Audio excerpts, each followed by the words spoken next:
Welcome to the Mesa, the Incirrina, and the Delta between them. I'm your GM, Blaze Mason. With us today, we've got Oddward Frenry. Who are you playing? I'm playing Montgomery T. Corbier, who's currently in disguise as Quincy J. Firestone, a human rogue con man. Skoo, what you doing? Hi, I'm playing Chips Keswick, the Eladrin Rogue. Blood Ted. I play Salmon Squawkins, a ranger and a bird. Real two-parter there. Zoe. I play the role of Yami. She's a wind druid, and you can tell by the wind sounds on the mic, though. Oh my god, is it really that bad? Just a little bit. Pelias. I'm playing whatever, whenever you need magic in this hell yeah. All right. Veer. Hi, I play Davern Trunk, cleric and also part-time interior decorator. That is true. There's some beautiful handiwork going on here. I think that's is that loving detail there a treasure chest? Yes, actually. Well, not Incredible. a treasure chest, just a storage chest. Let's not get our hopes up too much, but... I don't know, if you've It's a got it desk and trimmed in chair? gold. If you've That got it is a trimmed in desk and gold, chair. I that's, have a little shrine. I was trying to put candles up. It didn't work so well. Wow, that's deep. You're going in deep. All right, howdy pressing? Will the real howdy pressing please stand up? Okay. Are we going for a double sad sack? Is this the team? I decided that I would distinguish him from Delta Bad Hand by making him annoyingly sad. No. Well, not like annoyingly sad, but like overtly kind of Like Marvin. reclusive and emo in a Also, way. does Instead your, of just the kind of sad where you feel sorry for him. does your chest have a matte finish? No. Bummer. No. It would differentiate you from the sparkling. I play glittery chest. Howdy Pressing, a rogue vigilante person who uses crossbows somewhat ineffectively, and and seems to be cursed because everyone he knows tends to die. Aw. I haven't And met he's- Howdy yet, Yeah, this is true. so I can stay alive. He lives in his little. It's literally the opposite to what Via has done with their room. Is they've done their very well kept room, and I've just like lazily bashed together some planks, covered it with a sheet, and now I sit there. Delightful. Let's see how depressing, of course, is the new roommate to the gang. So, in fact, let's go ahead and get back into this this backstory here. So, the problem that we've had is that the chronology of this series has been a little wild due to scheduling conflicts, and so for the last two sessions, we've been playing during Monday, but we actually played Tuesday morning before we played Monday evening. So, to get us all back on track, right now it is Tuesday, 11 a.m. You guys have spent the morning. You've returned home after buying the abandoned church from your realtor, Lucky Number 5, who introduced you to your new roommate, Howdy, and your old friend, Paul the butler, drunk out of his mind. You guys have gone to your new home, the abandoned church, under the cover of a curiously dark sky and surrounded by the shrieks of men and women alike, being bombarded by a boatload of beetles swarming up through the tunnels of the great hive plateau upon which the Red Mesa sits. Now, along with those beetles, or shortly thereafter those beetles, there are rust monsters, which possess a little bit more of a rudimentary intelligence. They're preparing for their trek into the desert by eating the squad's supply of short swords stolen from the Incirrina, as well as any other metal in the church. I will also point out that it being 11 a.m., we do have in an hour a birthday party that we need to get to. I was about to say that it's vital. It's in 2 hours. That birthday party is 2 at hours. 1 p.m. I thought it was at noon. Okay, 2 hours. All right, you guys need to lay in your tokens. Oh, they're already here. Okay. Were we on? What They've was come- our position before they came? We're all you guys sleeping. are. No, you were not sleeping. You had just come home and deposited Paul the butler in one of the pews. Ah. I do not know how to We have a place turn butler. token. Bloodhead? Why do we have a butler? We just went over this. Is the butler from Lucky Number 3's house that we knocked out, and then when we were meeting with the realtor, he rushed in and tried to steal some of the money that we were paying for this church with. He collapsed, and we have brought him to the church to Oh, the recover. guy, I remember, the guy we framed. Or No, I mean, not explicitly, no, but that's kind of how it went down pretty a little. much. It went down a little like that, yeah.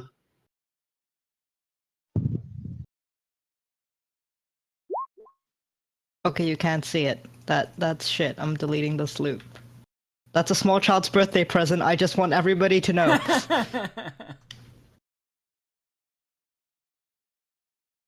I'm so ready for this.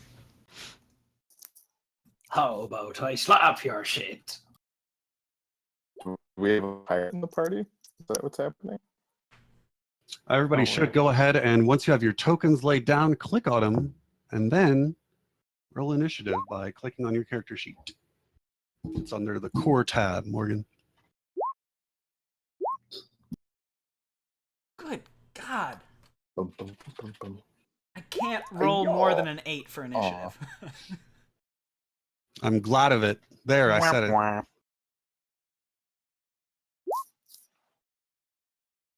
did it.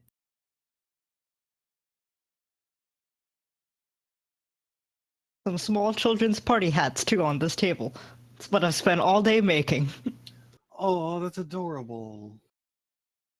Hello? Is this any better? Yes. Yay! Yeah, that's better. I basically turned it on and off again, so I don't know what's going on. Wait. Well, we can at least hear you some. If I concentrate carefully, I can hear Oh, fuck's sake. You can just turn her up. you. Yeah, within Yeah, Discord. I have her at 200% right now, Nice. which is as far as it can go. Go team.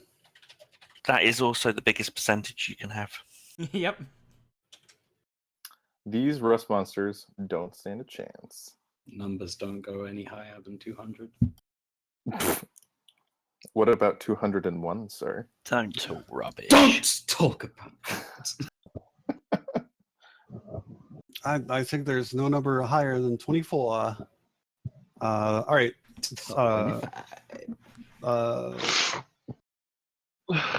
All right. So we got Chips Keswick. You guys have just returned home, and now you realize, listening, you can hear some skittering taking place right outside on the steps of the abandoned church. And unlike those 3-foot tall beetles, those 3-foot long beetles, that was sort of a regular ass skittering. This is heavy steps. These monsters are in fact gigantic. They're about 7 feet long, Ooh. large and foul beasts. Gross. Take a little look-see at them. They're kind of cute in a really disgusting kind of a way. Yeah, I like the feathery antennae. Really, that is a good look for them. I feel like if we just put like a happy mask on their face. I mean, it's That's kind of got a nuts. smile already. Right? Yeah, but it's less of a like a nice smile and more of a kind of time to feast. I feel like a rust monster would be a great pet to a druid that has trouble keeping its oath to not touch metal because it has a metal obsession. It's a good sidekick. Mm-hmm. Chips Keswick, how do you proceed? You hear you hear a mini stampede. It sounds like a whole litter of dachshund. I think we're just going to move into position for now and sort of brace for impact if they're going to burst through the door. I'm assuming this is the door, right? This orange thing at the bottom. The orange thing is where Delta is sleeping. Oh, okay. There's a double door there that I don't know. You guys probably didn't bother like leaving it too close behind you, really. Like you just you've been interested in other things, and there's a lot of chaos going on. I doubt anybody had the presence of mind to like close the door after themselves. Really. In that case, I am going to just check my inventory because I have some ball bearings, which I'm going to scatter in front of the door. Outstanding. And I can't remember how to do that. I think I just say that I do it, Yeah, that is it. You which is spread what a, I have done for those who are paying attention. Incredible. All right, so let's spread your little spherical ball Careful. bearing area here. Oh my And god. so it can cover a square 10 feet by 10 feet. All right, there we go. I That's just drew a perfect. circle, and I don't care. That will How about that? And it's a Outstanding. DC 10 Dex saving throw to not fall prone. Got it. All right, we've got Squawkins. Squawkins is you are aware of, dimly aware of some possible prey over yonder. It looks like a crab to you. Mm-mm. Yum. Get I into that guess. chitin. All you gotta do is crack open that chitin, baby. I'm pretty sure it's pronounced chitin. Okay. He's just gonna fly over here and breathe fire, which is something he can do now. All right, so you guys are now aware that this fucking hawk that drank a shitload of magical It's potion only- late last night is now barfing fire onto. Actually, I'll do it. I'll do it Wait, from here. Because From Squawkins these drank guys. that much fire breath potions, he can just do that now? Yep. There is probably a little bit more behind it that you don't know about. Why was Squawkins? Squawkins is a hawk, right? Squawkins is just a hawk.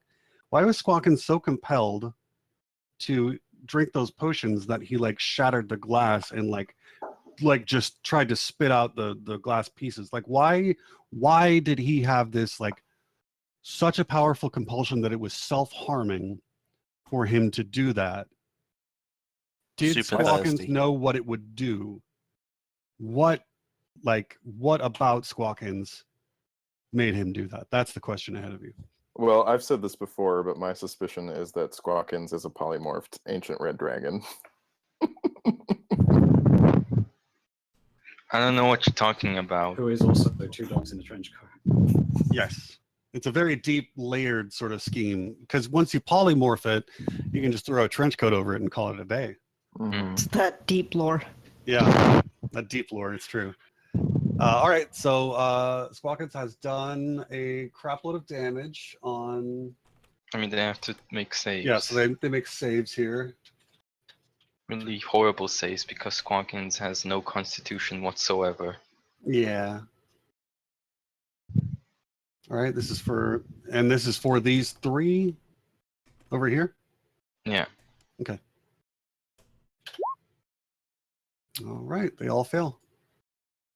And they take 10 damage. Got it. All right, so you guys have just spotted a hawk barfing fire onto a large group of insects. Those of you who are from Louisiana might recognize a crawdad boil when you see one, but nobody's from there. All right, well, Sorry, buddy. c'est la vie, baby. C'est la I've vie. had boils in Charleston.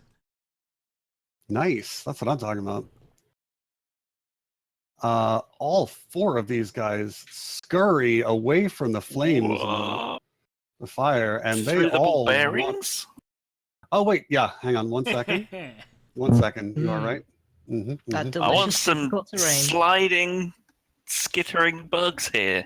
I'm afraid you will not have that at all. What you will have instead is the rust monster corroding a non-magical ferrous metal object it can see within 5 feet of it. So these guys An object? There's lots. There's thousands. These guys have Jokester got, made of brass. they can eat large cubes of these. So between these four, they just they all like wave their antennas over it. They do have to take their action to do this, by the way, but they all like wave their antennas over this this like feast you've given them. This is like a bowl of rice to them, right? And so they all like wave their antennas in the general direction of these ball bearings, and they sort of they just deflate into rust particles. They're now just little flat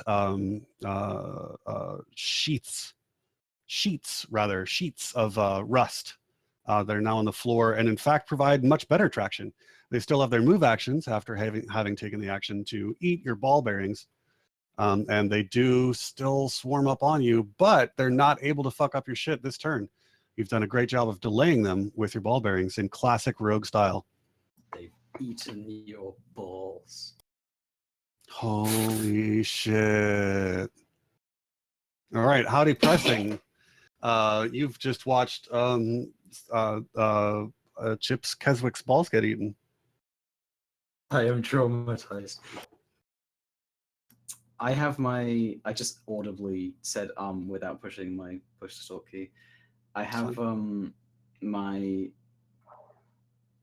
my 2 hand crossbows at the ready because I remember specifically doing so at the end of the last session, and I choose to fire at the one that's closest to me.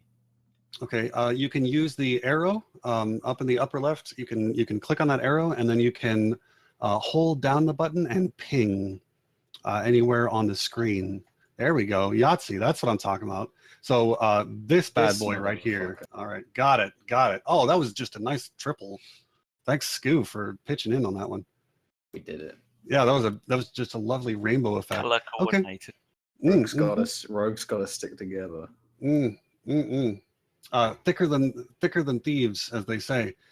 So click on your character sheet, and then click over to your weapons tab, and then click the appropriate dice next to the appropriate weapon, and show me what I have action you're taking. 2.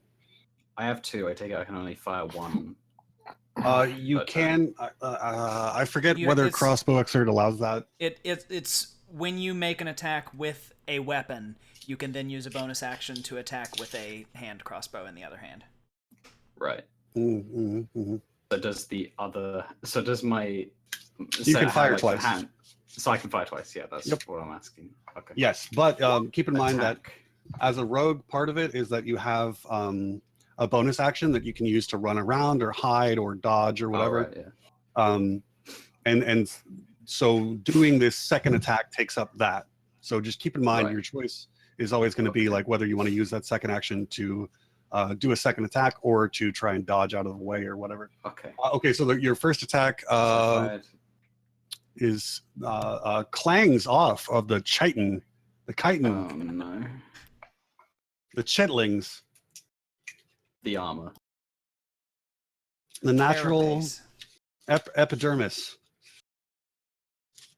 Epidermis is also not correct. Yes, the carapace of this critter, and it chitters at you angrily, waving its feathery antenna. Fuck.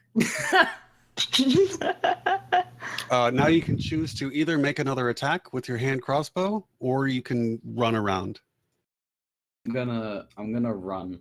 I'm gonna run around. Can't you do that as well as with? Okay, so you get a move action and a big action and a bonus action. So you can still run 30 feet and take another shot, or you can like run and then try to hide, or you can run 60 feet. You can run. Doesn't he have a cunning action as well? Yes, I'm explaining the cunning action, Bloodhead.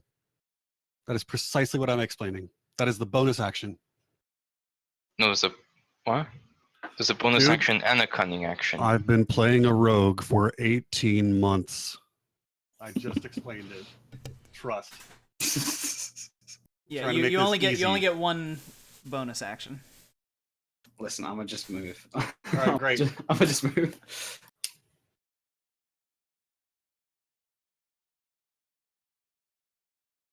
All right. Each square is 5 feet, right? Correct. Okay. There's a little ruler But tool I if you can look in the move upper left. 6 So you can do like squares. this. Or like Oh, this. that's how y'all are doing that. Okay. It's like right in the middle of that tool bar set thing. So you've got potentially 60 feet of movement. I will penalize you a little bit for hopping over any pews that are still there. Remove the ones that have been raised by the interior design. Over 2 pews. Incredible. Traveling 25 feet. All right, so now you still have got your bonus action that you can use to either do another shot, or to maybe hide behind a pew, or you can take more movement, or you can. So your options with that are dash, disengage, or hide. Disengage is only useful when you're within 5 feet of an attacking enemy. Right. Okay. For now, I'll just fire again at the same one. All right, take another shot. The same bear. Got it. Shit. Davern, absolutely. I encourage you to draw a kitchen over the days. Fuck yes, I've Or been you- waiting. Yeah, or you can move up the altar a little bit too. Like that's an option for you. Like this is. You'll this see is what I your have planned. place. Don't worry. Yeah. This is all you, baby. I want you guys to make this your own nice They're home, gonna but I also want it to Cook still also be a church. bombs. Yes. Yeah. You miss both. This one actually comes whizzing right by Chips Keswick's head. Oops. My bad. Chips, you hear a. Maybe it's more like a. What was it like? Sorry. What's I think- it? No, I think that's like. Are you I shooting think now cat? you're just doing. Yeah, now you're just doing Ewoks. Shooting Yeah, now that's pigeons. Ewoks. It was like a Yeah. purring cat flying past. Shooting Ewoks. Yes, he shot you. He shot you with a cat. He put a cat in his crossbow, and then aimed it. But the cat was very happy with what happened, so it purred as it went by. You guys have never heard the sound of like an arrow hitting like a piece of wood really hard, and just the other side of it going flopping up and down really hard? No, just me. All right, moving on. Speaking of flopping, Yami, it is your turn. What will you do? I Dearest compelled goddess of this. wind? I compel the fucking forces of nature around me, and I cast Conjure Animals on. Hell yeah. How do I always like forget how to do a spot. I'm like really bad. But anyways, basically behind the Ross monsters, and I am going to summon, for this party trick, a giant boar. You actually don't get to choose which animal gets summoned. Really? You get to choose the challenge rating. And Okay then. it I gets choose. chosen randomly. Choose Pikachu. Well, obviously then, since I chose the giant boar, I choose one creature with a challenge rating of 2. Oh, this is incredible! It's a giant boar. I can't believe it. Whoa! What are the chances? Holy shit! How did that happen? That is Super not good the roll. only invisible ball we have. Wow. Such a nice Holy DM. cow. Did y'all like that throwback? He doesn't want to be too boring. Yeah, previously it was invisible bears. Yeah. You gotta shake it That up. is not my only invisible bear. Ho ho. All right, I am posting this in the chat, and it's gonna be god awful. What on Jesus. earth? Yeah, you're in charge of handling those rolls from here on, Yami. This is the Yeah, stat yeah, block you yeah. need. Yeah, I've got the stat block open. Oh, okay, excellent. Then I didn't even have to defile our chat. Well, like yeah, that. if you know, I thought it was like wild shape where I get to, you know, basically choose whatever the fuck I get to turn into. So, you know, I've got like a whole list of like potential creatures that I've seen, you know, essentially on my 57-year-old life.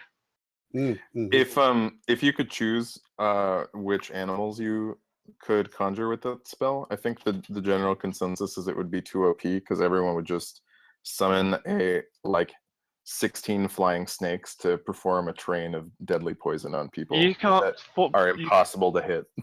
You can't summon giant flying snakes though. Not giant flying snakes, just normal flying snakes. I'm not even sure you can summon flying snakes, but give me a sec. Now, if a snake has wings, is it still a snake? It's a dragon. I know, you're Actually, totally I right. think you'll find it's a wyvern. It's a wyvern. Which is pronounced... Ain't got no legs, boy! It does need an initiative roll for the giant boar, but I don't know how to do that, so Oh man, this is all very difficult. sorry, I've ruined everything forever. Also, Yeah, am I a no, little bit more audible now? I've like changed some sounds settings. good. Actually, you do sound a good deal better. So Go ahead and sounds give good. me, just do open square bracket, D20 plus, and then whatever the dexterity modifier of the giant boar is, and that's how we determine Alright, one. bad Okay. boy's initiative. It's 0. Yeah. So Yeah, it's 0. So I'll just roll a Doesn't it also d20. proficiency? Does the boar have proficiency? Boars is it not don't. I proficiency? think strictly speaking, unless the boar it is would also say like no, a it's not. paladin, it would Oh, no. have to also be a paladin. Oh, no, it's not. It's not proficiency. It's 11, everyone. I'm glad that you know. Perfect. You did the number. Da-da-da-da-da-da-da. Incredible. You did it. I'm proud of all of us. And there we go. Let's see. All right. All right. He's gonna go next turn. Right now it is. Yeah. Is that all you want to do with your turn? Yeah, that's pretty much all. I've already moved, so yeah. Perfection. Yeah, I did that like while there was some stuff going on. Excellent. This is so all of a sudden the cathedral is usually rather quiet. That's just kind of how the acoustics of a church tend to work, unless there's a lot of noise. But now you have got a host of animals in here, like clattering around. There are hoofs and gigantic chitinous feet, just clamoring. It's and now kind of the acoustics of the church turn around and it starts echoing back on you. What if they poop on the floor? Who's gonna clean that up? Does anybody have I- prestidigitation? That's a handy one for cleaning. Does I assume Dav's good at cleanup. Oh, I'm What's good at the- cleanup, but like the old-fashioned way. Yeah, Oh, wow. and also I don't think mending can clean up poop. I don't think mending counts as something that's been broken. No, I just get out a bucket and No, I Oh, respect yeah, that. It's a G in Stables for you, just like 100, Mhm. I'm kind of bummed out by this situation. You guys are all clumped together, and I was planning on using web. I mean, go for it. Well, Friendly fire, man. Come on. I'm not playing friendly fire. I'm just not saying. anymore. You are friendly fire. Sit on that for one turn. Hmm? Sit on that plan for one turn. Well, unless Chips, the giant boar, and Squawkins are confident in their dex saving throws, I think I'll try to do something else. It is worth noting that Chips and Quincy Firestone are both proficient in dexterity saving throws, and I think get like evasion Not at in this terms level. of damage. Oh, okay. It's That's not, right. You're not at 7 yet. This wouldn't be a damage dealing effect, but Right.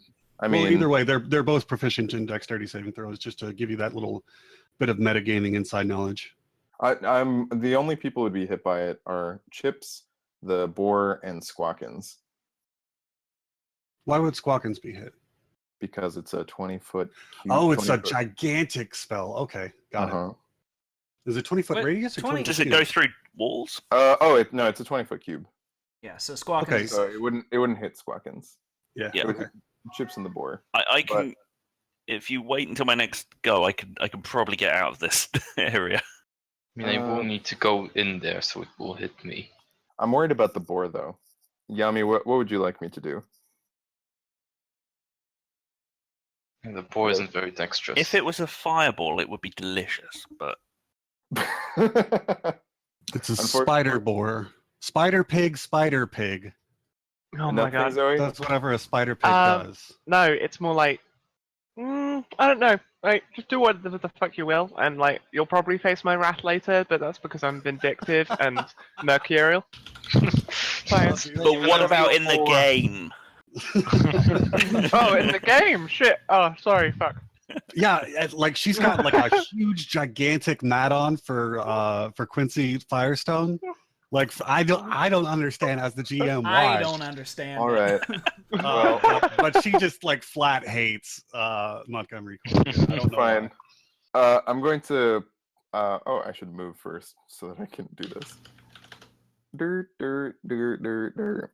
I'm going to cast Web with my wand of Web. I love it.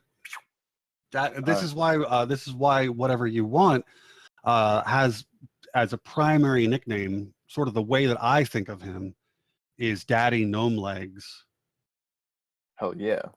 So I need everyone, all the rust monsters, Chips Keswick, and the giant boar to make dexterity saves as a large, thick, stringy mass appears in that 20-foot cube and anchors itself amongst these 4 pews at the front of the church and the walls and the door. Will you draw me a beautiful circle of that, my darling? Or a beautiful cube? I absolutely can. And my board didn't save, so I don't like you anymore. Oh, wow. Oh no. This is intense. The in-party drama. Mm-hmm. Well, you didn't really like me too much. I'm using my inspiration. Amazing. All right. I'm gonna roll again. All right. So if Yes, worth it. whosoever fails their saving throw, they are restrained as long as the webs remain, which is concentration up to an hour. And all they can do on their turn is try to escape via strength check versus the spell save DC. Now, Also, the webs are flammable. And anyone who does fire damage to a 5-foot cube of webs deals extra damage to whatever's inside it, in addition to the normal fire damage they would do. Now you realize if you do fire damage to your own property and Robinson Red shows up, he's gonna have some very, very hard questions for you about like why fires are happening in this city. I'm just gonna like throw that out to you. We'll just blame it on the guys who did the fire. But so I just want to make sure these webs aren't affecting these rust monsters at all. That is correct. I make one saving throw for all of them as a matter of policy. Are they? So they're not restrained, but are they covered in web? Are they still susceptible to the fire? I think that they are definitely susceptible to the fire as long as they are in the web area. I believe that they are like kind of standing. They have dodged the worst of it. Kind of maybe what they did was as you put that web out there, they used their antennae to wrap it up kind of like you would a fork with spaghetti. And so they've got like a lot, like just big balls of web at the end of their antennas that they've just sort of been using to scoop it around like cotton candy. Well, Fairy they're not floss, as you Brits might say. They're not out of it yet because at the start of their turn, for as long as the webs are there, they have to make a dex save again or get tangled up. Firm but fair. Damn. All right. Excellent. That's what I like to see. Do you have anything else you wish to do with your turn, my friend? No, I'm all out of things I can do. Excellent. Davern, you are just chilling out in your place. We have an excellent kitchen now. I just want everyone to know. Oh, hell yeah. While the fight's been going on, a kitchen has just materialized at the back. No, Oh my god, that's so good. It's just been like this, this little angry looking Dav trunk, just going at it with a hammer in like 2 times speed. Oh my god, Zipping around. I am so proud of your interior design skills. This is fucking amazing. This is like one of the best things that I've ever seen a player do. I will say we will probably need to get a bigger table. Yeah, let me just say you get inspiration for that for sure. Like, oh, thank you. Jesus, that is so good. You can put in another table later. Don't worry about it. Don't worry about it. I like to think that we have we have like this music going on. We have like this dramatic battle music, and then it cuts to Dav, and it's just like training montage music. Getting some There's feedback. back building. All right. So, who hasn't Oh my put push God. to talk on? It's Peleus. Huh? All the audio is coming back in through your mic. Oh, that's weird considering that all the audio should be going just straight to my headphones. One moment. Mix your audio mixer. Broken 19. I'm a spooky ghost, Ooh. and also Aaron Neville. Should I switch? Wow. Oh no, to it's the talk? Sean! He's back. Also, I would like to point out that table is like 12 feet long. It's really echoey in this church. There are 8 of us. This has never been a problem before. I guess that's fine.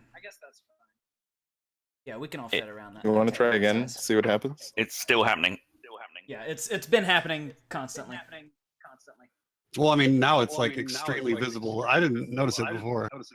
No, it just only, started. Yeah, it only started when we were talking about the kitchen. Whew. Ah. Audio problems abound. Not Well, it's D&D. only because he muted himself. This is tough. Not D&D with that audio problem. That is true. That is true. Anyway, Yes. I just what want are you you going to to do for your also turn? imagine. Kind of, you've all been busy. I've just been in my room. It's just very quiet, and I hear all this fighting and a lot of yelling and a lot of fighting, and I burst out of my room, and I want you to imagine my angry red gnome hat has been replaced by a jolly blue party hat, complete with little like sparkly pom pom. I've been getting very ready for this birthday party. Okay, I'm going Yes. all out. I just burst through the door and I yell, "What is happening?" And ooh, that one looks angry. So you know the one I just pinged? Didn't You're see going to have to ping it again. I did not see it. Make sure you've got the arrow on. There we we go. go. That's the Yeah. boar. That's the boar. That's our friend. That's the, Oh, that's our friend. He does look very angry. I'm very confused. It's Well, okay. it's wrapped in webs This right fella now. then. Testing. Hey. Testing. Weird There we feedback. go. May I I suggest switched to push to talk. this one? I think you got it. We're good. We're good, baby. This one? Or I was saying this one, but whatever floats your boat. Because that one looks like an empty square to me, but like, okay. Oh no. Really? That one, what just... There's refresh. one here, one here, one here, and one here. Hey, did the Rust Monsters always have an initiative of 22? Okay, because No, I it have... should be 11. Because I see one here, and one here. That didn't work. I see one here, work for me, and Okay, refresh your page. here. God, I swear to Really? God, if it turns out that I lose all of my beautiful artwork, I will be so sad. No, I've already seen a ton of beautiful artwork, so that's what we're kind of hoping for here. Yes, it's still there, thank fuck. Yeah. Okay, yeah, okay, I see it. Okay, Alright. so this bad boy, I'm going to cast... I'm just going to cast Sacred Flame at it. Doesn't do fire damage. I'll say that right now. Does radiant Oh no, damage, fortunately. it doesn't. Because it's misnamed. It's it's a magic is with it inside you the whole time sort of flame. It's a flame Yeah. like radiance. It's like Warm, online fuzzy feeling. flaming. Oh, Which- these things are like astonishingly acrobatic. They're doing like wild, sweet flips on their 6 legs. Dexterous as fuck. Yeah, man. Damn. Breakdancing Rust Monsters. That sucks. Wait, do I have anything that will bonus action me out of this hellhole? No? Okay. Well, Sad. I tried, everyone. I tried. Oh You can still move. Wait, no, that's a lie. Well, I moved to burst out of my room. Yeah, but you can break up your move, so you've only moved a few feet. Incorrect. Yeah, that's right, baby. Burning that second level spell slot. I cast Spiritual Weapon, and I have no idea how I'm going to mark this. Oh, I know. My favorite tool. Draw shape. Just going to draw a circle here. Oh, that's not a shape. Oh, no. Oh, that's bad. Oh wow, that's a shape right there. Whoa. That's It's the great triangle of doom. The spiritual the funnel. mighty gray spiritual. I'm not Yeah. seeing a triangle. Oh, I know, I gone, just gone. deleted it from shame. Oh. Just picture a funnel, a really badly drawn funnel, and then you're now up to speed. That's what happened. Right. Is the spiritual weapon No, we get a for circle. Bilius? Is a. I kind of hope it was a keg. I feel like it should be a bar stool. Oh yeah, that's good. Yeah, endorsed. Surely you should be against that kind of thing. Look, we fight with what we have at hand, and what we have at hand is a lot of bar furniture. Anyway, so I create. There. I put an actual little sword there for you. Oh, thank you, friend. Is the stool Anyway, holding a sword? yes, and it attacks the same Ross monster, but I'm gonna guess 10 versus AC doesn't get it. Afraid not. It simply clangs off these surprisingly well constructed joints. But the monster is a little bit weirded out because usually it's found that things that do that are yummy, and this one isn't a yummy. Hmm.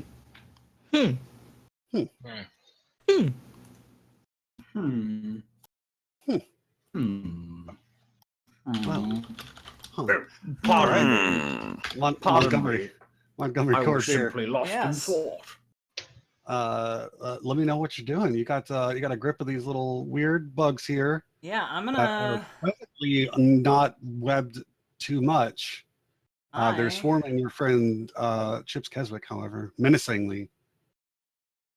I will have completely changed pages. There we go. I'm gonna use my flash paper and hope that it affects at least one of these dudes. Don't say 36 damage. This is a hit points and go on to the next one thing. Yeah, that's I'm blind like now. the equivalent of sleep. Okay, so this is blinding. Yeah, the this condition. is a cone here. So this guy, and then presumably this guy, and then this one, and I doubt it will get to the boar. Right. Or The blinding. webbed boar. The blind and webbed boar. All right. You blind this one. Hang on one second. Let me add The one in front. Yahtzee. Yeah. Ooh, what's a fun little blind? An Oh, eyeball. Is there an I, eyeball? He's a bloody eyeball. That one's horrifying. Yeah, what's that? Oh yeah, no, it's got Why do you have it's a got bloody that disease eyeball? now. That's so awful. It's got little feet. That eyeball's got little feet and an arm. No, not it's just blood at all. crying. It's blinded because its eyeball has walked away. Yeah. Oh, I just found a little status thing for web too. Oh, this is great. Check out this thing. Oh, owned little boar. I'll fight you, DM. All right, Montgomery T. Corvair, is there anything else you wish to do with your turn?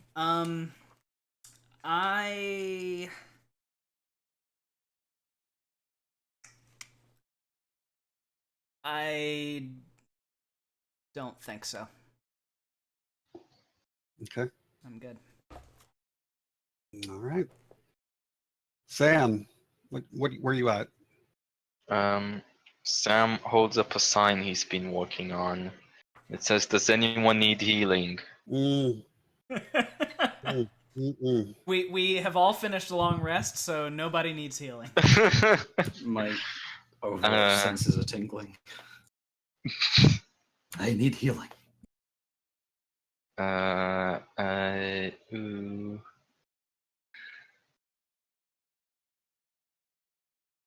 I guess in that case, Sam is gonna look at the rust monsters and try and figure out stuff about them with a nature check or whatever. Hello? Yeah, give me the check, baby. Tell me what you're trying to discern about this thing. 1 second. Shouldn't I have a thing for this? Oh no, it's only weaknesses. Anything I should be afraid of? Okay, sure. All right, so here's the deal. These things, as far as weaknesses go, no.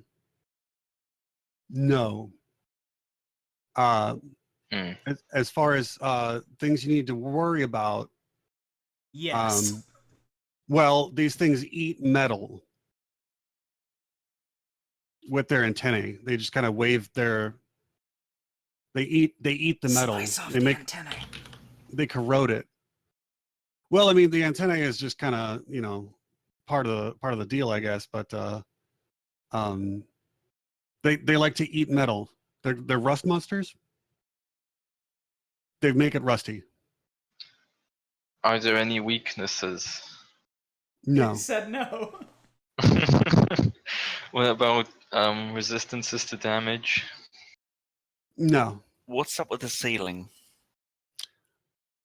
It's a very high ceiling. Are they smiling at us?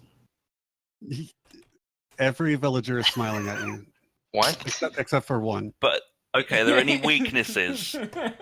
There are no weaknesses. No. These things do eat metal, though, and that's kind of they. Oh, eat why it didn't by you tell us? Sorry.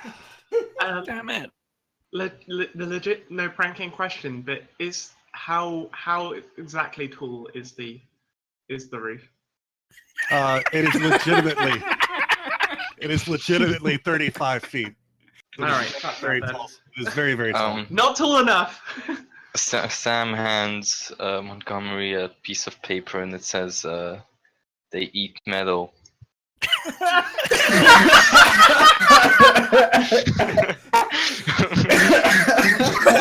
Quincy turns to Sam and says, "What, did you get that from seeing him gobble up all the ball bearings?" He then hands him a second note. It says the ceiling is 35. Quincy pats Sam on the shoulder. Oh, you get inspiration, Flinthead. That is the best thing you've ever done. Oh my god.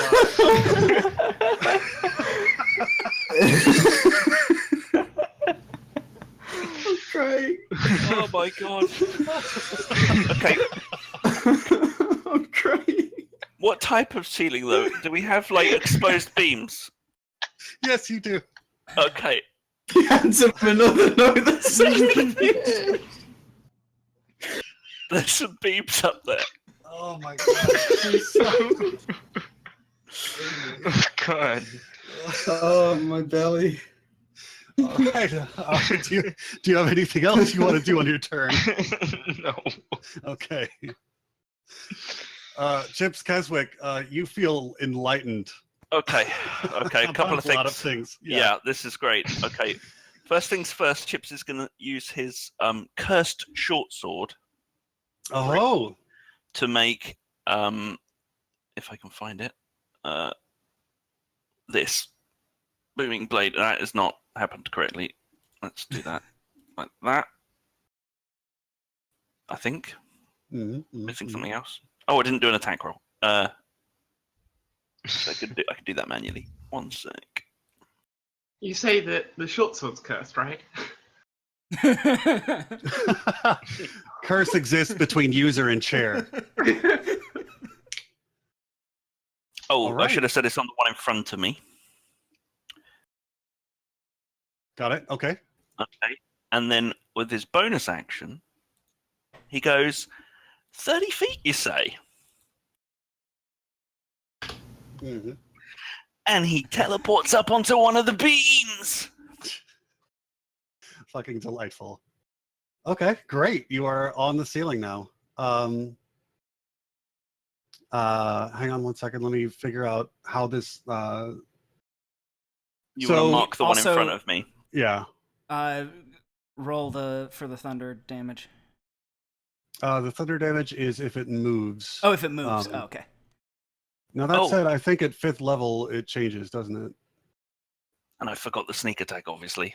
You forgot the sneak attack. I think you also forgot to set up the booming blade for level Yeah. 5, maybe. I'm not sure. I don't remember.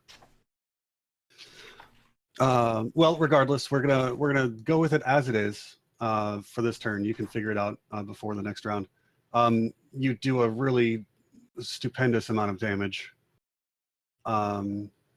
Jesus. I'm not sure you get the sneak just because the boar. I guess actually the sword I'll count as an ally, so you do get the sneak, and that is 33 smoking points of damage. If it moves before its next turn, it does take 1d8. It's actually 2 at level 5, but Sure. Too late, sucker. And now you are up on a beam after having done your misty step. and Chips is going to give a thumbs up to Sam, like, that was useful info.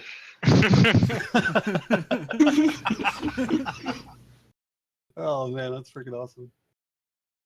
Let's see if there's a fun way for me to indicate. Oh, look at this! You got wings. Ooh. Not a delightful little turn of events. Squawkins, I believe it is now your turn. He's gonna fly over here. Mhm. And I guess I need to do a thing now. I mean, that's up to you. If you want, you can just kind of. No, I mean for the web. I need to do a thing for the web. I think it's start. I don't Each know creature if, that starts its turn in the web, or that enters during its turn. there we go. Okay. Ah. I guess you got to do I a dexterity saving succeeded. throw. There you go. Yeah, for sure. And then I'm gonna try and eat a chunk out of the sky. Where's my weapon? There it is. I'm not seeing a lot of pings. This Yeah, one. if you. It doesn't matter. It doesn't hit anyway. I'm guessing. Yeah. That is correct. It your beak simply slides right off of Actually, its. why doesn't it say? Oh, it's because why is he using a dagger? What? Was I do regard- it with? Oh, I did it with Sam by accident. Okay. There we go.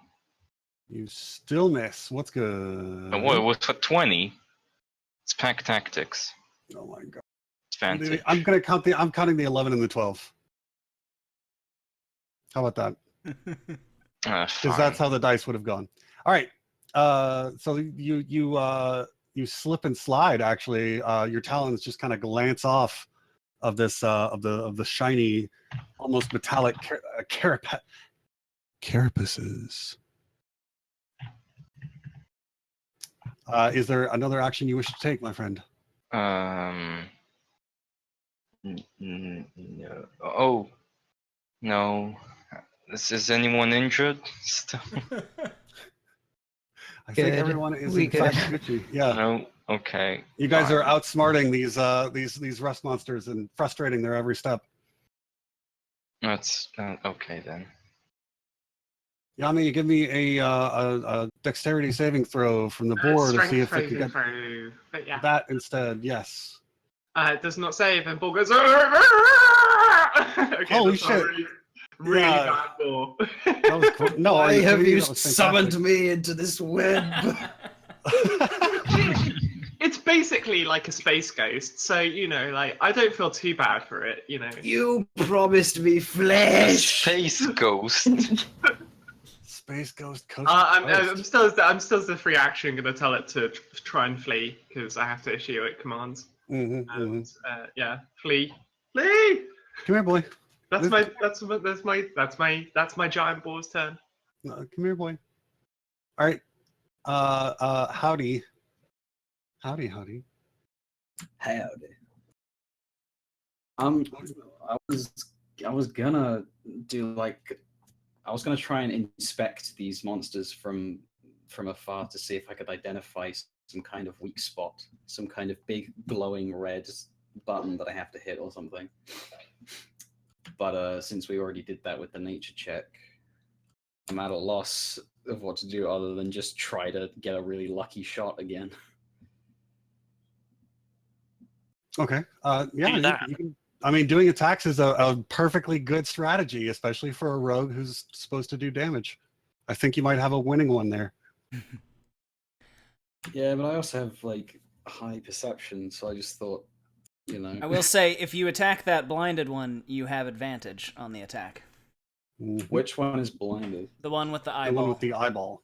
Oh, okay. So I don't have to shoot through people to hit it. I mean, that's we I was often concerned if it ignore was shooting this through one. people, but Ah, okay. We assume you can yell duck beforehand. It's all I good. see. Okay. yeah. You guys are basically good at teamwork. Is Well, the idea. what I'm gonna do is I'm gonna just do a perception check to see if I can't identify a weak spot, if that's a thing that I can do. No, I mean, we do Anyway. know from a metagaming standpoint that Sam just did precisely that Yeah. and discovered that they eat metal and that they don't have any weaknesses. and, So these are yeah, known to us. and This it was is a very straightforward kind of. it was a fairly Oh, high okay. roll. Oh, it wasn't associated with- it wasn't literally he failed to identify a weakness. It was no, they it was just an don't have extremely them. high roll. Yeah, this Okay. is a straightforward sort of thing. These are not. What if these are we not. make them eat a bomb? Do you We have don't make a it a bomb? rusty bomb. I do not have a bomb. We have a kitchen. Don't you dare mess it up. It's so new. I'm pretty sure I don't have the skills required to create explosives. So I will fire.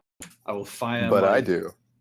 I gun. can make explosives. You at Well, can't will. make them then eat them. maybe you should do that when it's not my turn. Oh, yeah. So I'm just do gonna you- fire at them. Wait, so just to be clear, are you encouraging me? No, to no, blow don't everyone don't up? encourage. No. Because that's a service I can provide. Screw, I will perceive you to death if I have to. I will remind you, you have fired with one crossbow, so you only have one available to I you. have not fired with one crossbow. Did not do You that fired with then. both. But I think you ignore the loading Really? property or whatever. Yeah. I thought he did something else. Okay, sorry. No, he fired with two. Now you can ignore the what's the name? Reload. Yeah, the loading property, right? Isn't that part of the thing? Dang it. Now my avatar doesn't make any sense. Okay. It has to Oh make yes, sense. yes. You ignore the loading property of crossbows with which you are proficient. Okay. Like good. basically Good. at this point you are reloading with your teeth all the time. Yay. So you are doing the battlefield hard. I just did it secret while I was reloads. just jumping over pews with just bolts in my mouth. That's unsafe. Okay, I fire my first crossbow at them. I mean, running around Right. with swords isn't safe either. You're not even supposed to run with scissors. And yet. I'll play by the rules. And yet. All right. Wow. You get your crit. Additional 0 damage. Yeah, that happens all the time. That's so because there's the was- roll does. Yeah. You gotta That's 'cause I roll in forgot to- another. I forgot to put in crit damage that's into correct. my character. It would be the sheet. same as your. It would be the same as your dice. So roll another D6. d6. Okay. D6. Fantastic. All right, so you get 8 damage flat, and then who did you shoot with this one? The blinded one. All right, the blinded this one. Boy. You had advantage. Yeah, excellent. And you had advantage on that. So you also get to apply your sneak attack dice. Okay. And you get to do that twice because you got a critical hit. Fuck. Where's my sneak attack dice? Is that just in skills? Is that in skills? Your sneak No. attack at It's level a class 6. feature. 3d6. Yeah. 3D. If you do wrap 3d6 in double square brackets, and it will roll it.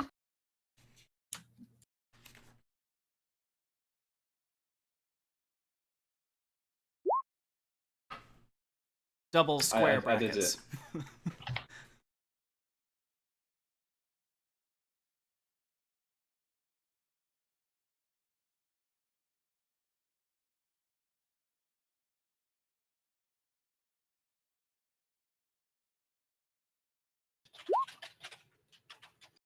$16. Wowza. 2 6s, look at that. Monster. I did it. Great. Sorry for how long that took. No worries. I am setting up a thing that will automatically roll your sneak attack for you, and we'll just add it when it happens. And Okay, thank you. you said he gets a second sneak attack? Yeah, you From the crit? actually you should have 2 d6. So roll 1 more d6. Like what happened there is that you're part fighter and part rogue. So roll 1 more d6, and then that'll total it out. 3. 19 plus 8, and that's 27. Jesus. Take that. You Did I fool. get a headshot? I got a headshot on him. Yeah, he's you lodge a crossbow bolt firmly between its segments. Fuck yeah. That's awesome. Right in its thorax. Right in its ass. Abdomen. Ass. All right, the rust Right in monsters, its ass. rust monsters are flailing about. This one moves out of the web. And Wait, help me again with the web. you have to make a dex save. Hit me with that dex DC. Can you Was remind me? Morgan 15. passing up the second It is 15. crossbow attack? No. I was not doing that. I suppose. Yeah. Okay. Here, hit me. Go fire again. Huh? What am I? The Yeah, DC is we're turning 15. back time. Oh, sorry. Thank you. Thank you for okay. the DC. No problem. That one does also hit, and you get that sneak damage. So there you go. This one just sort of lodges in kind of up near. It's insects don't have shoulders, but it's shoulder. So yeah, I know what you mean. Mm-hmm. The joint between its leg and its kind of body. Okay, so I assume this thing gets tangled in the web upon failing that. Since you roll a saving throw for all the rust monsters, if I'm not mistaken, they are all now restrained and can only spend their turn trying to get out by making strength checks versus the DC of the web. Okay, and if they succeed, can they then move? I'm trying to figure out like Let me check. This is an intense like series of saving throws that they have to endure to be able to move. So I just want to make sure we have the sequence correct. It says if it succeeds, it is no longer restrained, which I assume means that it can use its move action. But it specifically says that it uses up an action trying to resist, trying to make the strength check. Yeah. That's reasonable. Okay, so this requires a saving throw upon casting, and also on its turn. Let's review that part real quick. Yes. All right. They have failed the dex saving throw, so That is now a they can do firm strength. Okay. Well, No. I'm saying like at the beginning of the casting, these guys all made that save. Yes. And now, since they are starting their turn Yeah, in the every web, turn. they have to make Yeah. another one, which they failed. So now they can make a strength check Got it. to unrestrain, and if they succeed that check, they can move out of the web area successfully.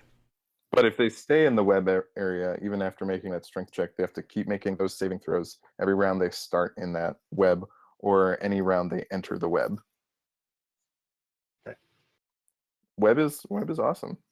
Yeah, damn. So good. And all right. So they have all done that. They're going to use their turns now to make their save with I strength. should say it's which not, is not a saving throw. It is just a strength check. So even if you had proficiency on it, you would not be able to add it on this. Mm-hmm. I mean, regardless, again, these rust monsters do not have levels in Paladin or like Thief.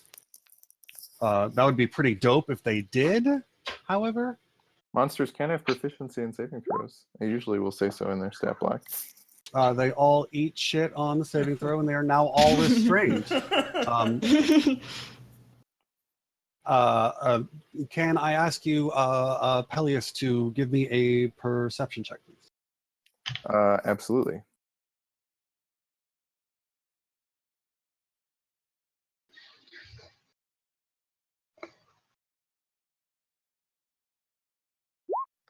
$10.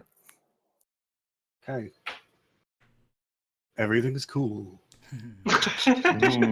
Sure. Yummy.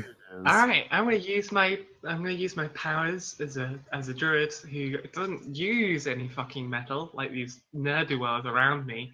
Oh my And god. I'm gonna move So up. judgy. Yeah, I'm a Love it. judgy bitch. Like I'm Whoa. trying to like really breathe this into character, and I'm gonna attack the closest rust monster, the one with the bleeding eyes, with my spear that is made by Universal, and sorry, Death Bad Hand, two-handed, and that doesn't hit. It does. You have advantage because it's blinded. Oh no, it's yes, it is still blinded. I'm sorry. I mean, Okay. it's also like restrained. Like this thing is basically just like bound up, like easy target. This is stabbing fish in a barrel. All right, well, it takes 5 damage. There we go. Yeah, Like nerd. fish in a barrel. This one's kind of screeching a little. Just so you all Taking know, a beating. the restrained condition means that the speed of all those monsters is 0. Can't benefit from any bonus due to its speed. All attack rolls against these creatures have advantage, and the creatures' attack rolls have disadvantage, which means that the rust monsters could still attack if the web spell wasn't very specific about the only thing it can do. Or All right. maybe it just says it's not only that, but the creature also has disadvantage on dex saving throws. Those are the 3 things. Let me check on the web spell specifics again. All right, we're gonna skip over checking on the specifics and just take. Can I move back after I attack as well? Yes, like- you can.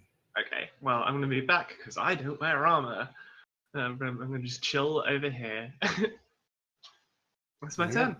I don't. So let me just double check that. Yeah. All right, good. All right, Peleus, it is now your turn.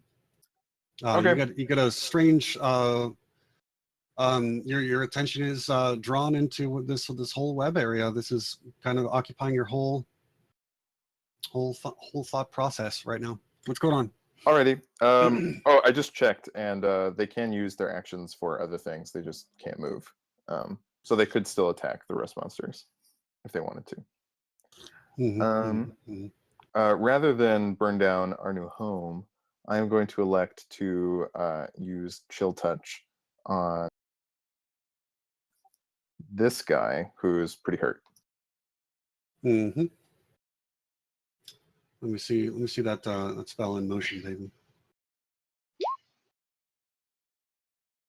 I have advantage on this attack because everyone does on all the creatures, so I'm gonna roll it again to see if I can get a better one.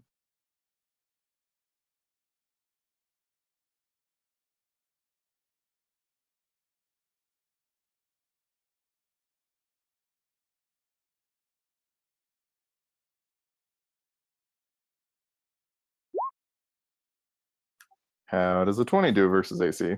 That does it. And in fact, your chill touch, the touch of death itself from the grave, kills him. This thing is now a bug wrapped up in a web, and it might even have some vital juices inside of it, my spidery friend. Huh. And there we go. Do you have anything else you wish to do with your turn? Nope, I'm good. All right. Give me one more perception check, please. You got it.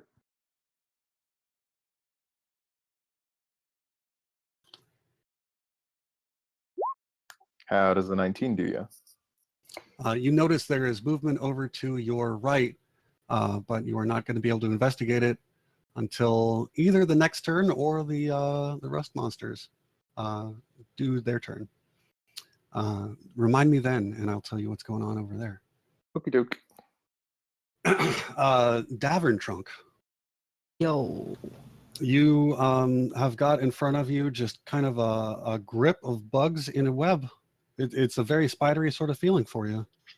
Firstly, I sidle away because you. Oh, nice sidling. And then I'm gonna cast Sacred Flame at the one right in front of me again. Goodness. See, That deck save. That deck save, don't they have disadvantage on their deck save? Probably because they're all webbed up and shit. They do. They're all just mad screwed up. Disadvantage. All right. Two it is. Critical failure. This thing eats radical amounts of shit. All right. You have done an extraordinary amount of damage. Do you wish to use the bonus action for your spiritual weapon? Of course I do. Hell yeah. And Who are you gonna hit with then, let's say I'm gonna hit this one because it's closer to me. Mm-hmm. And Bilius' holy barstool swings with a vengeance. Beautiful. Oh, this is what happens when you set it to use your spellcasting modifier for an attack stat. Beautiful things happen. I love it. Just for clarity, on the right of whatever you want, is that sorry, 1 second, I'll get my ruler out. Is that this way, or is that this way? Whatever you we'll want find out. is facing toward the combat. Okay, so yeah. All right, but I have no knowledge of what it is. Oh, 1 second, you guys. There's an angry dog coming in from our right. Oh no! Oh no, it's gonna savage us all. It's one half of one of our characters in the party. It got loose.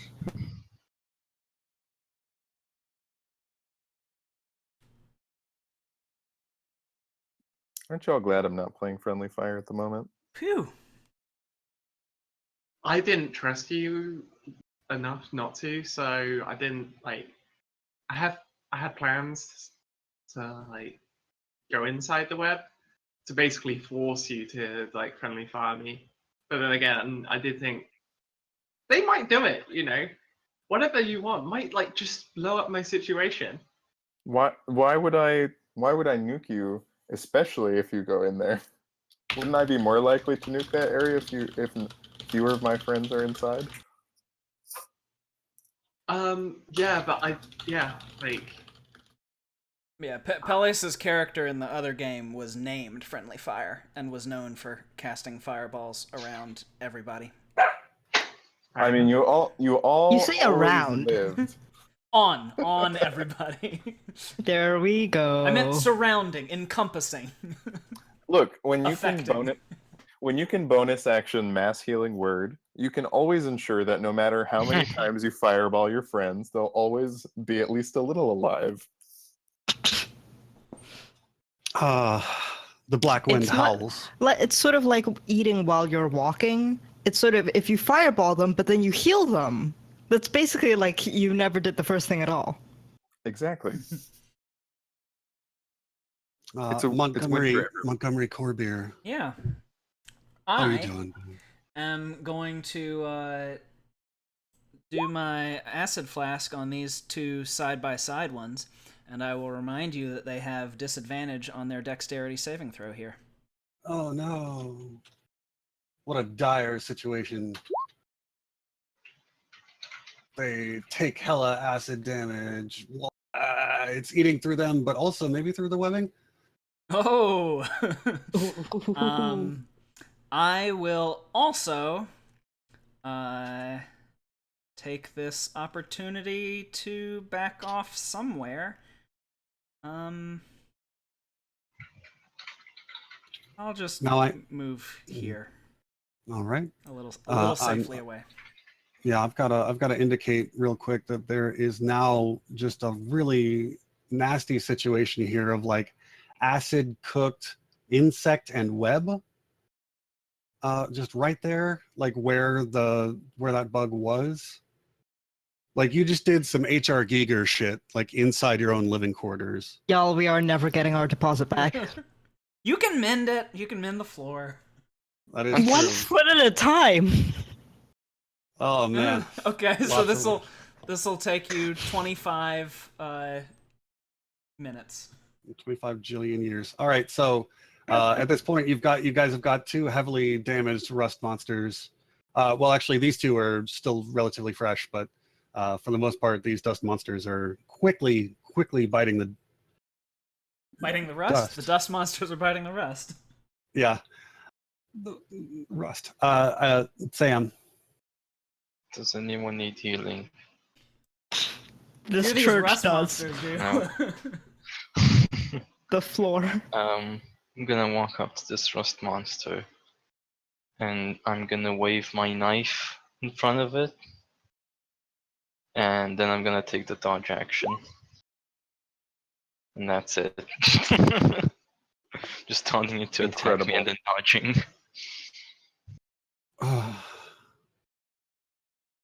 Incredible. I love that strat. That is all right, there we go. Pro strat. Sam on the case. They do all have disadvantage on their attack rolls right now, so you're pretty safe. Yeah. All right. Chips Keswick, you are on some beams above a web, and you are getting actually hit with the smell of that acid bug intestine web sort of chemical reaction. That whole snootful is hitting you full Then, force. Which way do the beams run? North, south, east, west? The beams run comes off. Usually there'll be a big center beam down the north-south, and then a lot of smaller ones east-west.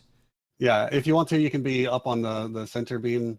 But yeah, there's going to be a couple that run. What does it smell like? Like chicken. No, it's chitin. Kaiken. Kaiken. It smells like lichen. Karakan? Kaiken vampire. All right. Chiken.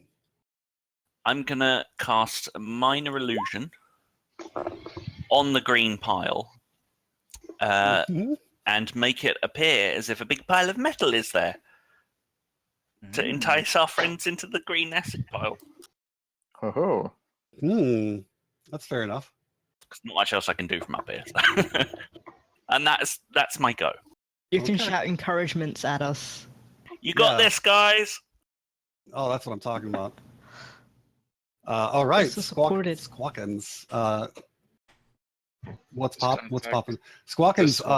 Does Squawkins have a good snoot, a good sense of smell, or is it just the keen falcon eyes? Well, I mean, he can smell. If that's what you're asking. I'm asking, does he have like a real sensitive smeller? But how does he smell? The birds have. Well, he's no two birds dogs have in a good trench sense coat. Clearly, he's not a bloodhound. Birds have that thing. Good sense of smell. All right. No. So No. I really I was hoping you might know offhand. So you've got in front of you a nasty pile. I'm going to call that's Peepum's nasty gum. Boom. Right there in front of you. And you've got two pretty well restrained bugs It's gonna trying attack to this shimmy. one. I appreciate the deep cut, just FYI. Mm, I would give you inspiration if I could. mm. There we go. All right, yeah, attack him. Give me this juice. We got the advantage. So you do 9 piercing. Let's see. Particular foes. All right. Yeah, it just kind of.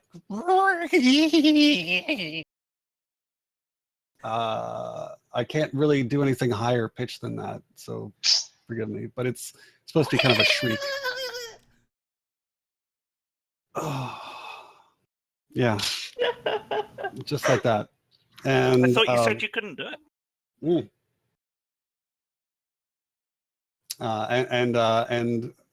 There you have that. Is there anything else you wish to do with your turn, Scott? No. Oh, Jesus. No, that's just a door. That one there. Yeah, my bad. Delta Bad Hand has moved over in his sleep and is now lying wrapped in and is moving the door. all right. Is there anything else you wish to take with your turn, Squawkins? No. Okay. Nothing. All right, we got a giant boar. We got boarsness. All right. I can the giant ball can make attacks on things that it's close to, right, in the web. Or Yes, within its reach. Oh Excellent. yeah, but it would have disadvantage, right? Correct. But Okay, then. Wait. they also have a the boar also has advantage on attacking the rust monsters, which means that it cancels out. That is You true. can just make a normal enough. attack. All right. Well, that actually changes up what I do. I was gonna do. Sorry, 1 second. Mm. Wow. Okay. I mean, does it get another saving throw now?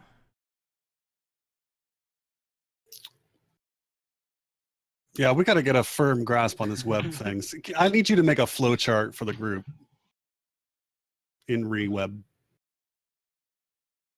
I can do that at some point, but You're a darling. I love you. Well- Chips Keswick, you get inspiration for bourgeoisie.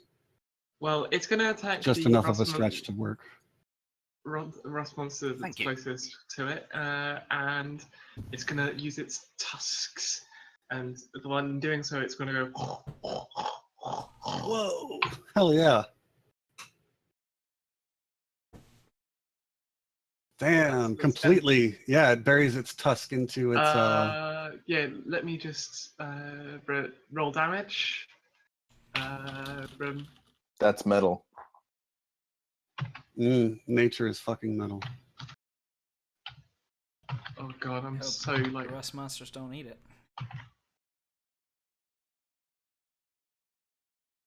Oh right, yeah, I missed a kind of crucial step there. Sorry for taking so long. All right, there we go, and damage is 15. Wow. Jesus. Yeah, 2d6 plus 3. I mean, this boar's been getting pretty angry. It's letting it all Yeah. out. Wow. So it's just kind of a. Been winding up this whole time. Yeah, that is fair. That is fair. It's been just sort of suspended by web for a hot minute. Boro punch. Right. Okay. So this thing is like you knock one of its legs clear off. In fact, it is now Good lord! it is now just toe up from the bow up. That's a little joke. You know. You're doing great, buddy. Howdy, pressing. What are you up to, baby? Hello. Hey. I am going to move again. I'm going to move. I'm just going to chill here for a bit so that I don't accidentally shoot Yami in the face. I know we're ignoring that, but it's just I like it. Yeah, just I just want it to make sense in my brain. it feels right. I like it. The happenings that are going. Perhaps So I hop Yami's over- mercurial personality will reward your thoughtfulness. Maybe, probably not. I'm gonna just do the same thing that I've been doing this whole time because I have no special skills. I will. It's a pretty special skill. It's a pretty good one, yeah. I mean, yeah, You I just have sort done of the fire most. from safety. I have done the most fucking damage to this to any of these guys. So you'll better be grateful. Please forgive the cars going past. It is hot in my house, so the window is open, so you may hear something. I mean, sun's out, guns out, man. Sun's not even out. I'm gonna shoot evening. this boy. All right. Harry, be quiet. I'm gonna shoot this thing with my bow, with my crossbow. Kablam! I fucking suck. Critical I mean- fail. All right. But Fucking- advantage. I shoot myself. In Oh, the that is foot. true. No, you actually, yeah, you have advantage. So magically, the fact that this thing is in a web keeps you from shooting yourself in the foot. It's, Damn. yeah, we call that ludonarrative dissonance. Drink. Burn. Yeah. Jesus. Rip headphone users. Yeah, That was somebody- That was not meant to be as loud as it was. Somebody just broke all the crystalware in the house.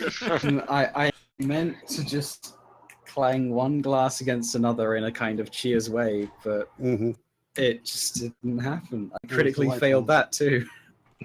No. All right. You have You advantage actually. because of the web. Yeah, exactly. And as it turns out, that's just enough to stop this one cold. It wiggles its last. You see its antennae lash out all feathery style, and one just it at last like, and then settles onto the ground. And All right. this thing died as it lived, restrained in a web. Feels bad. There is another. All right, Feels good. I will shoot. I will send my other attack. I will fire. Kablam! Except Good that's lord, not- and that's that not what is the sounds enough, like. in fact, to kill this one. Hey, I'm the best. Well, I mean, there's some spiritual weaponry at work there that I think did a lot of help too. But yeah, you guys have almost solved my rust monster puzzle, Thank except you, for bastard. this, my Oh, friends. no. We didn't make them eat any metal. Well, Rust Oh no, monsters Paul are is actually a us. robot, and they've snuck in to eat him. Look, so long as they didn't go for the new stove. there's one rust Uh-oh. monster that ate through a vent over here earlier. A vent? Yes. A vent monster. A Why isn't vent it a rust wooden monster. vent? It is Why not not? a wooden vent. It was metal, in fact. I apologize. RIP for the porousness of your compound. This is an opportunity for you guys to learn. This We should only make things out of flammable materials. It's I true. was gonna Exactly. say- This is only reinforcing Ami's I mean, belief this- that civilization Well, is I'm just pointing out poison. that there was a bug problem in this cathedral. There was, in fact, a bug problem that has been noted before. I mean, this is why everything is made out of wood, right? Uh, Or No, is it? everything's made it's out an of wood instant- because that's what is available. That and there is like an ancestral memory. Like this place is not like there was a point where the rust monsters were living on top of this place, and then civilization drove them back. So like there is a trend in architecture toward doing things with wood, but newer stuff like a church, even though this church is abandoned, this was a quick fly-by-night kind of church, it turned out.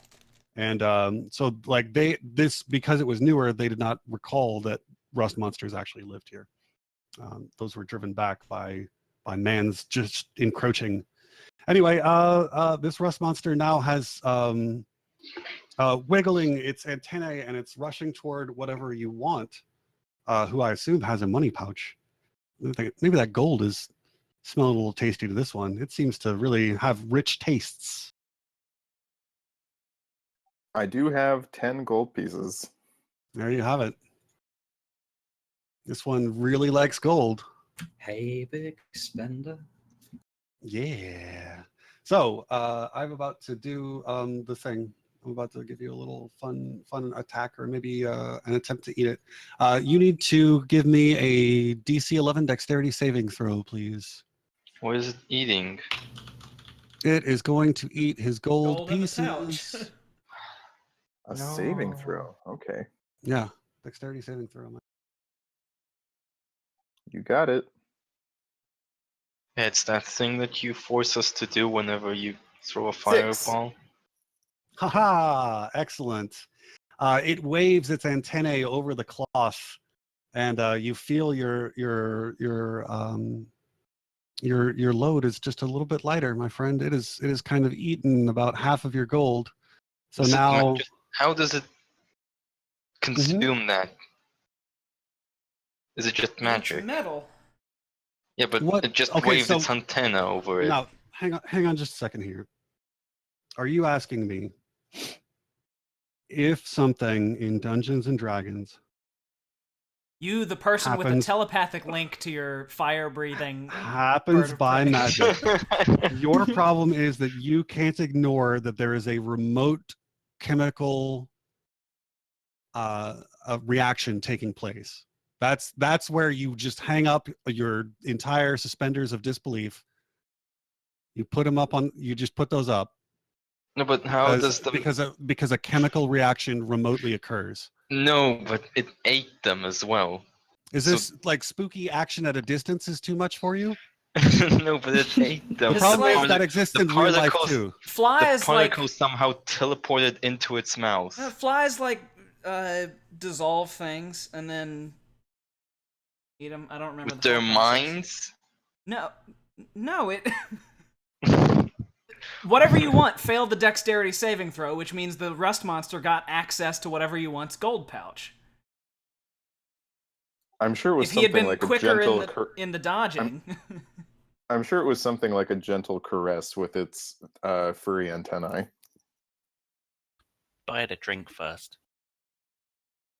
So I'm glad we've all resolved that conflict. Mm-hmm. All right. It has eaten 5 of your gold pieces, my friend, and now it wishes to give you a little bite. Just a little.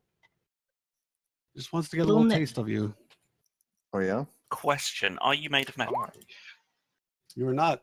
It completely fails to bite you, my friend. Good.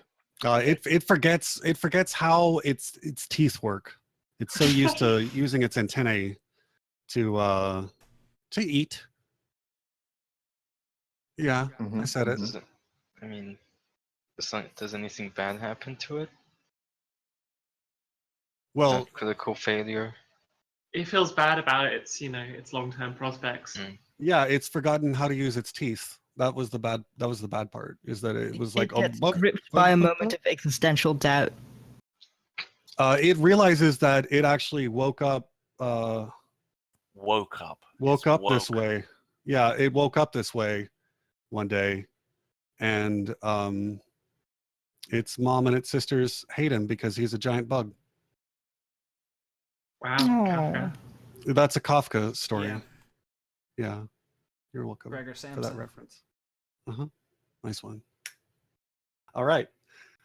So this thing has now tried to snap at you, and it has failed. What? Now at this point, it is Yami's turn.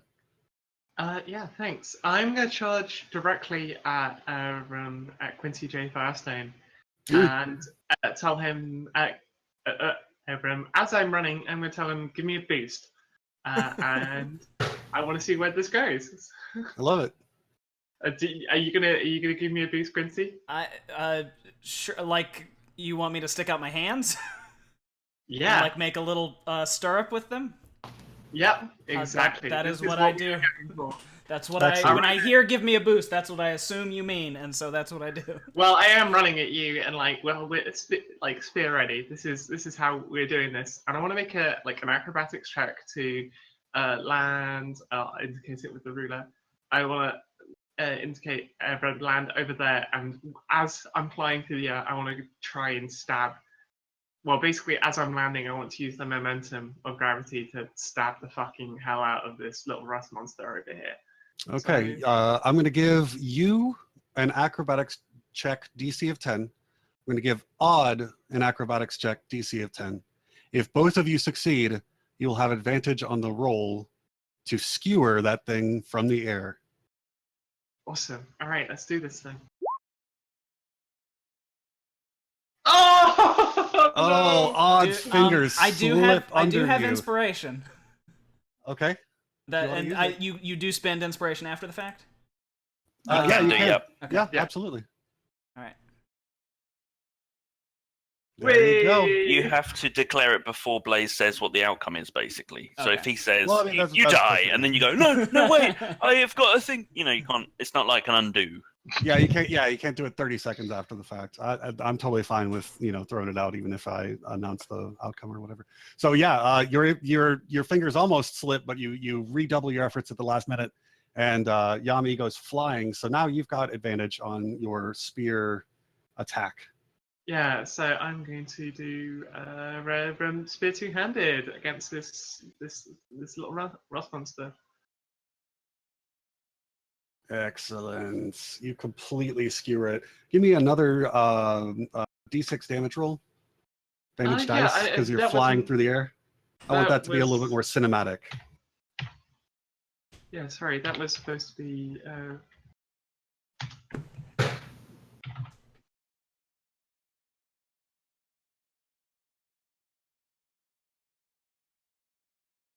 All right. There we go. Yep, you skewer him right through his part of his upper thorax, and it screeches out in pain. Now, Peleus, it's your turn. Thanks, mate. Indeed, it is. So I'm not too pleased at having lost half my wealth, so I'm going to nuke this bug. Oh no. Right. So I'm going to use like 4 class features all at once. Jesus. Uh-huh. But of course it's it. All right. So I'm going to do my once per day spell. No, not going to do once per day spell secrets. Going to do my constant spell secrets. Make the next spell I cast do force damage only.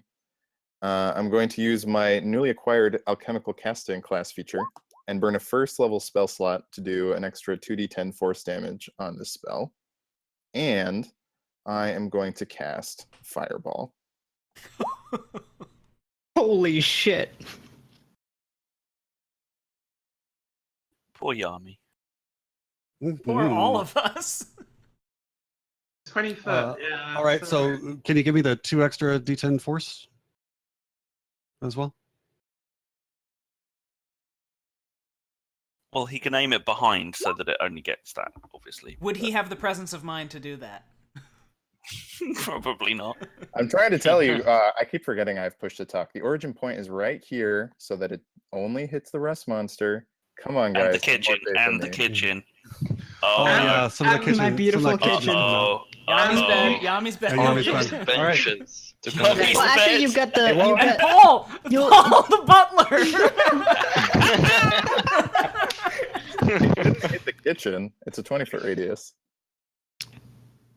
yeah, you'll get the bench. That's fine. No one gives a fuck. You'll only burn down part of I your think- bed. Yeah, there you go. Paul, though, poor man. Well, he'll Yeah. be woken up. We'll put it that Ev- way. Is Everything- it Paul or is it the bench? Like, what's the most valuable target? Everything in that radius takes 42 points of force damage. All right, everything explodes. The benches go flying through the air. Jesus. That critter is completely dead. Like, there's no point in even doing the roll, because even if it succeeds, like, it's dead. Like, you just really, you vaporized it.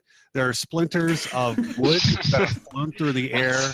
That's another 3 days of mending for Dav. Yeah, there's like a smoking hole in the ground. Like it is, there's a crater Dragon Ball Z style. And I right curl now up in a we're, ball and just weep. and right now we are going Mending. to take a bio break. You guys have solved my battle puzzle, and no more rust monsters are threatening you. I don't like so- having my wealth stolen or being approached from close quarters by enemies. All right, so I will be right back in about 5 minutes, give or take. And so everybody go ahead, take a bio break, take a beverage break, take a banjo break. If you've got a pet, pet your pet. That's my what I'm idea. doing right now. All right. See you guys soon. I honestly thought you meant like play a musical instrument if you've got one. You know, it's no good if you've got it. I thought about doing that. Yeah, you know what? You know what? You're not so bad, Quincy J. Firestein. I'm glad I could catapult you through the air. I Yeah, literally just realized my character still has no armor, so I've got an AC of like 12. And I like Yeah, to think my- it's because, yeah. My AC is also like 12 as well, so. Yeah, I got 13. I like to think it's because my character spent literally all of the gold on, like, refurbishing. She still technically has no weapon, I just want you all to know. Cool. Good to know. But we've got a really nice kitchen now, so, like, it's all worth it. Kitchen, yeah. Like, can cook up some bacon. Mm-hmm. And reheat some fantasy instant noodles. Mm. There's, like, a water barrel there and everything, it's good. Is fantasy instant noodles just a conjure food and water spell? Yes.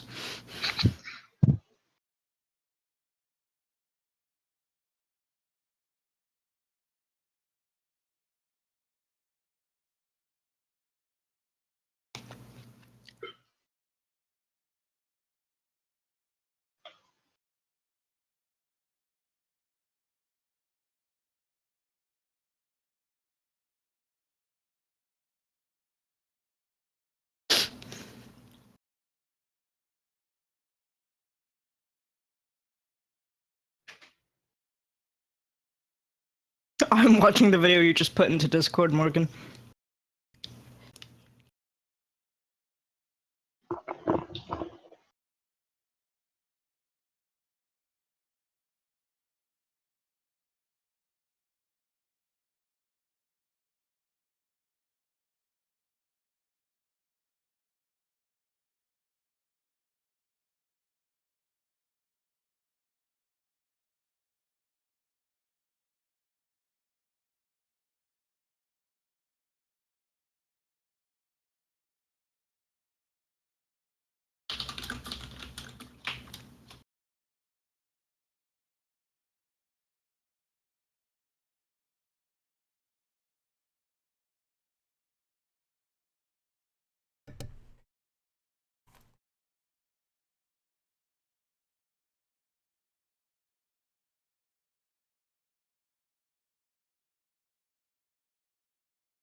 Does this mean we're gonna have the birthday party scene?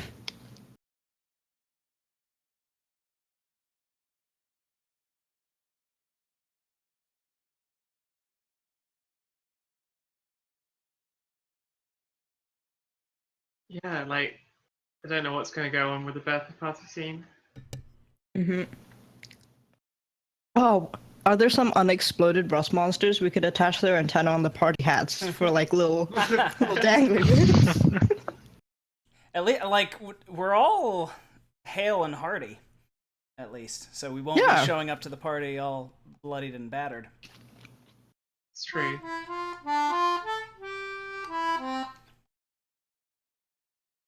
Hello.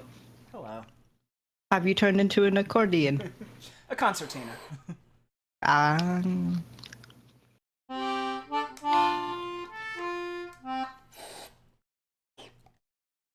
haven't picked it up in ages. I've forgotten how to play everything.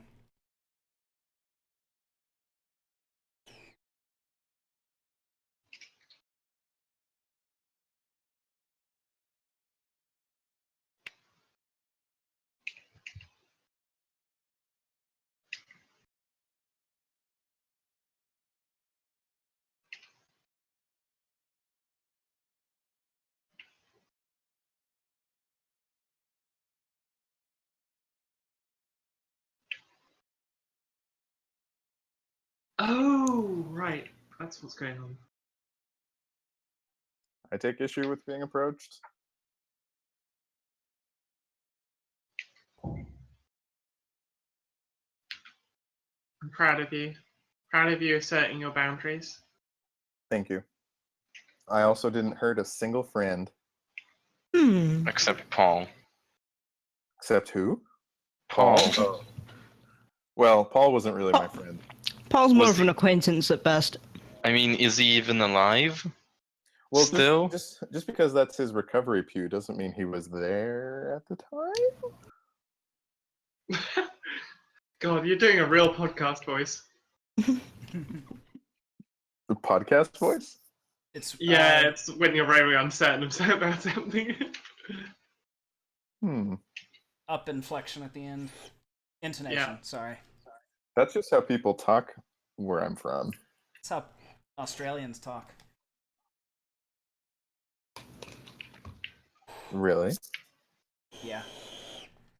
There's probably a Wikipedia page on it. The podcast voice. Yes, there's probably a Wikipedia page on podcast voice. Yeah, there's certainly a Wikipedia page on the Australian upwards inflection. Still, this was a pretty dramatic way to show you guys what my new class features are. High It was a rising pretty good terminal. reveal. High rising terminal. Aha. In the United States, the phenomenon of HRT may be fairly recent, but is an increasingly common characteristic of speech, especially among younger speakers. However, serious scientific and linguistic inquiry on this topic has a much more extensive history in linguistic journals from Australia, New Zealand, and Britain, where it seems to have been noted as early as World War II. Jesus. Okay. Fun. God. Oh shit. Yami. Yeah. I'm really sorry if I vaporized a corner of your bed. That's okay. Like I didn't have like a strong opinion about like where I was going to shut up shop inside this church, but one thing I did decide on kind of eventually was that I was going to like fucking just chill on the altar and use that as a sort of kind of like elevated palanquin and just kind of like, yeah, like really make that space my own. What's this thing? Oh, I was trying to draw something. Not kill Paul, and also not like and like burn the kitchen down, and like basically, yeah. I was mostly just trying not to kill Yami. I'm good. I'm good. I got to leap through the air, like cinematically, and stab someone with a piece of gnarled wood, gnarled by a half-orc. So yeah, it was a pretty good scene to me. And I resisted the urge to like just blow all the webs away. Congratulations on your restraint, and thank you very much. I also did the same. I could very easily have just fireballed it with actual fire. And it would have solved a lot of problems and made a bunch more. I do have access to lots of fire causing spells, but I didn't have them prepared. Oh. I have too many spells as it is, but the ones I have prepared are generally thematic. In fact, all right, how many spells can I prepare? Okay, numbers are difficult. I have 17 different spells at my disposal at any one time. I feel like Delta Bad Hand and Howdy Pressing are duking it out over which has the stronger main character syndrome. It's Delta. It's definitely Delta. Man, I love Delta. He's my sad boy. That's exactly why he's got the main character syndrome. Everyone loves him. He's so sad. Yeah. He is a glittering body. Glistening. Glistering. Good point. Even. It blushes. Glistering. Goodness. It blushes in the sunshine. Like I feel like if Delta Bad Hand were Delta Truly Bad Hand and were like kidnapped or something, we would all go save our sad boy. Yes. Maybe he's more of like a Princess Peach type. Man, I don't know if Princess Peach often gets oiled up. I'm just throwing that out there. Oh, We have no idea what happens in Bowser's why do you household. think she keeps getting kidnapped? Yeah, you haven't seen my fan fiction yet. It's to get Yowzers. That fan Well, fiction. we know why Bowser kidnaps Peach, to find a mother for his adoptive children. That's you know, there's actually my favorite interpretation is that Mario and Bowser only pretends to kidnap Peach as like a show for their kids. Like for his kids, and so that like Mario and Bowser are actually friends, and that's why they do like Mario Golf and Mario Kart and Mario Superstar Summers Slam Soccer Baseball, and then like but then they only do the rest as like a show for Bowser Jr. and all the Bowser kids, and then I think they assume that Mario has kids somewhere. I don't know, maybe the Toads are, maybe it's for the Toads. I don't know. Well, But I like it as an idea. Like it explains why they're friendly sometimes and not at others. They're just dads like putting on a fun show. I think Miyamoto has confirmed that at least the 2D side-scroller Marios are in fact stage productions. Yeah, that started with Super Mario 3, man. Yeah, the whole thing there was the red actually is a red curtain. stage. Actually has like everything is hanging from the ceiling and stuff. Yeah, Yep. fucking rules. Do we have everybody here back from the bio/beverage break? All right. I'd Yes. also like to add that picking Toad is the best strategy in Mario Kart 64. Yeah, Mario Kart 64. I could play that all day. My drifting skills in that game are just non-pareil. Best strat for racing, maybe, but in battle, you want someone like Bowser. That is true. You want No, you want Luigi. Well, no, You want Luigi for the death fucking glare. OP. but but in battle on a straight head-to-head kickoff, if you have the heavier character, you can just do straight up impact damage. You mean and like take a balloon off you something. mean like Smash Bros? God, Smash Brothers is fantastic. Peleus, Where are you I- back? Yeah, I've been talking to you, man. I have never I was kidding. been. Well, I was just doing a roll call. It's important. I have never ever been Yes. beaten Yeah. All right. by a Bowser, but I've had my ass kicked so many times by Luigi. That's my Smash Bros experience. It's beautiful. Luigi's All right, broken. let's get back into this. It's time for us to run away from the world of Luigi, just for right now. Can never run away from the world of Luigi. It's always every year is the year of Luigi. Luigi Okay, so especially can't run away. wow, that's existential. So more importantly, you have just blown a fucking crater into your own home with force damage and just sort of shattered every pew. Dav, your room is like just on the outside is just skewered by splinters on this side of it. There are just like there are bits of pew that have intruded in there and knocked over your desk. P.S. NBD, did I low-key kill Paul the Butler? Oh, we'll get around to that in a minute. That's a yes. Some of the splinters are just bones. I'm gonna say that Dav is too busy weeping at the two holes in the floor by acid, one just like a neat semicircular sort of depression, to like spend much time on the wall of her room. Fair enough. Yeah, it's we can just make that a new fighting pit to, you know, make sure we stay No! sharp. Basement. Start a Yeah. basement. it really is about like 5 feet deep at its deepest.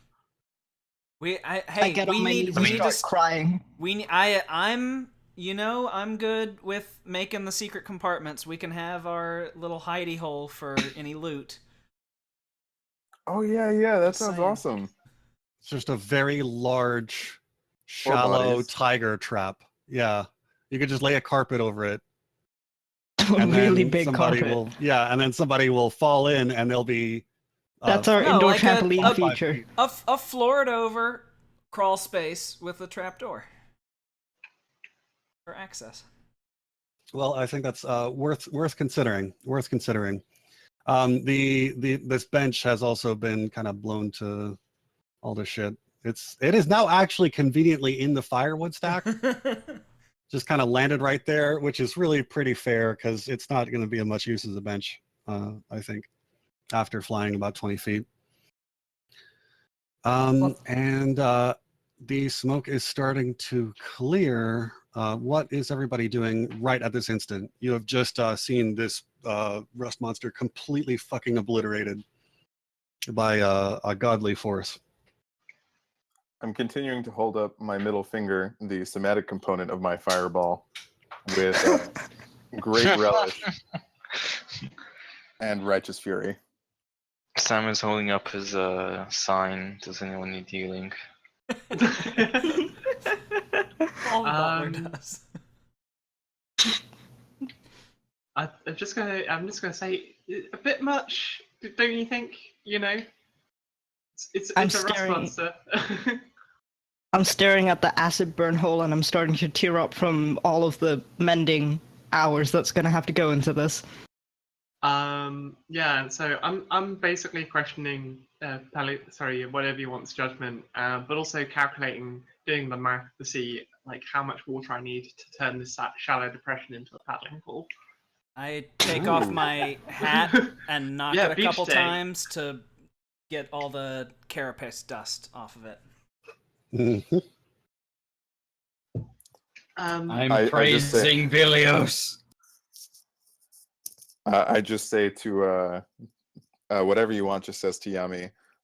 I startle easily when snuck upon by stealthy sneak attackers. I'm sorry.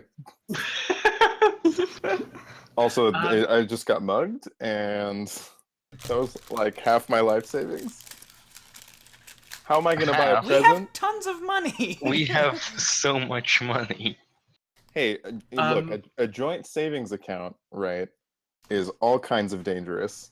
It's very important to sometimes have a personal source of funds that cannot be, just randomly withdrawn by all parties who have access to it.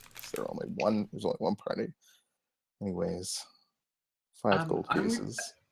I'm actually gonna go like take a step on this down here Hugh here, and address the group and say, guys, this is weird. Why the hell are there why are there rust monsters here? Like something is going wrong. I mean, we knew that when all the beetles in the town, the ants in the we and then evacuated. you followed them all. But also, Yes. we have a birthday party to get to, guys. And like, On to more important matters. So the question is, when we go to the birthday party, do we leave all of our metal stuff here, like our swords and things, and risk rust monsters coming while we're gone, or do we take them with us and risk drawing the rust monsters to Marge's house? I thought the more pertinent question was, who goes to a child's birthday party fully armed? Hey, friends. As the smoke clears, you see Paul looking hale and hearty. Fantastic. He's not wearing his jacket anymore. He doesn't look bitter or upset like he was at the bar after his bender. He doesn't have his monocle in. His hair is a little bit willy-nilly, but it's in a dashing sort of way, very roguish. His muscles are well corded, and you can only see those muscles because he's not wearing his bow tie anymore, and he's rolled up the sleeves of his fine, crisply laundered dress shirt somehow. He's just whistling, happy as a clown, and strides out of the cloud of the. Okay. I approach him. No, And I say, how he's good are some you with like hammer? he's like some archdevil, archfey motherfucker lucky number 7 as well. He's just very think that- fortunate. I think maybe Lucky is the devil that came to Red Mesa. Or he's like some kind of Doctor Who archfey, archdevil kind of guy. I have one question. Are you into hardcore roleplay? Are you asking me or lucky number 7? It's a goof. I'm bemused. I'm very bemused by the appearance of lucky number 7. I'm a little bit shocked that we blew him almost sky high, but he's fine. So I don't really have much to say. Also, I want to go to the birthday party, and I don't have a dog in the metal race. I don't think I own anything made out of metal. Money. So, Well, to be fair, that gold-eating one was kind of a rarity. Also, I don't really own the money. It's I exchange it for goods and services. Melting down money is like a capital offense. I'm in the hole. Well, since you're all too chicken shit, I'm actually gonna go approach Lucky number 7 and be like, Jeez. No, that's Paul the Butler, not... What lucky number 7? Oh, right, okay. Yes. I'm very confused at this point, but just continue. The man that has appeared from the explosion, and he is dapper as fuck. Yeah, he's freshly shaved, which he wasn't reborn. last time you saw him. Reborn. Yeah, whatever you want, just like straight on like Akira'd him, and rather than turn into a giant mutant baby, the guy has come out and he's like, oh man, I'm smoking hot, and also like really fit, and just generally like I look like I can like fuck your shit up. So I'm in tradition of being really awkward, I'm just gonna go hi, and you are? Oh, you can call me Lucky. I'll say. He strikes up a cigarette and starts walking out of the church. That's a lucky strike. I run. I point to my intercept crossbow him. at him. I want and demand he explains himself. I run up to. I want to run up to him and yell, "How good are you at home repairs?" I got it, Dav. I'll take care of the floor. I'm the only one who's taking this seriously. I wanna roll insight / like, do I roll insight or arcana to like try and work out if this person is secretly some sort of demon? Give me an insight check. All right, inside it goes, because there's no way that someone should be able to survive that sort of explosion. All right. Well, they could have improved evasion. Sure. Or just evasion. Evasion that is in 5th edition. More importantly, and more to the point, A, that check is successful. A, you should know that. B, this is Paul. This is definitely Paul. It's just the best version of Paul. Like it is if Paul was given like the super soldier serum that made Steve Rogers into Captain America. Like this is he is at like his personal peak, and he is clearly excited about something. There is a freshness in his eyes. All of his bitterness is washed away. So that's what happens when you get hit by a super fireball from. Yeah, you knocked drunk like hungover Paul. Like you exploded them so hard that one went into a different dimension, and like there was a void which had to be filled by the best version of Paul. And we just somehow got the one. Oh my god. I feel like my character should be having like a religious crisis right now. If this is how you knock people out of their hangovers. Have we been doing it wrong this whole time? Oh my god. Yeah, that's. If only I were immediately start. Is he leaving fireball. If only I were playing friendly fire right now. Yes. Use he- fireball. Is he not on his way out? Yeah, he's just kind of walking out. Can I block him? Sure. Like he like stops short of you. block his exit. Yeah. And You pull your token in front of him, and he's going to be, let's say, stop right there, criminal. Sure. Stop right there, criminal scum. Oh, Criminal violated the law. scum. No, Do anything.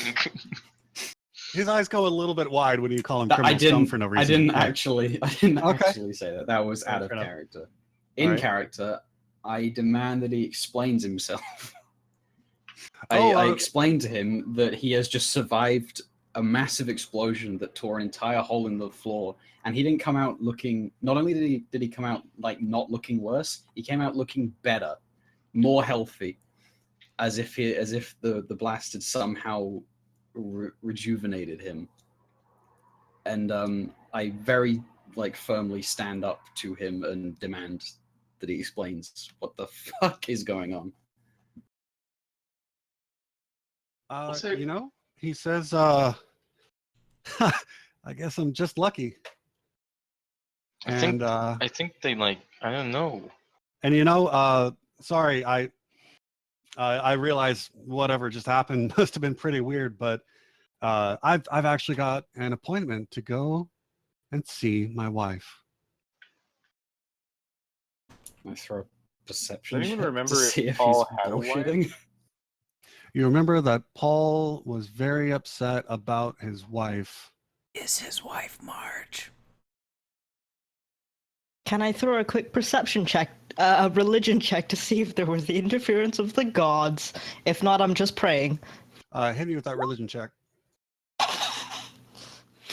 You accidentally pray to Satan. Shit. You accidentally prayed to Ron Almont's god. Ugh, yuck. Ugh. No, I mean, honestly, you don't have catastrophic failures on skill checks. So, no, you are unable to determine exactly what has occurred here, but you realize that certainly this is the next in a wave of luckies. And May I make a religious or arcana check? Sure. Could I make? Give me religion, not arcana, please. Okay, I think I have expertise in that. I think you do too. Oh god. Also, point of order: is Chips. Keswick still on the beams? Yeah, is he still up in the How does a natural 20 do you? And a 31 total. Lucky here has given up something just now,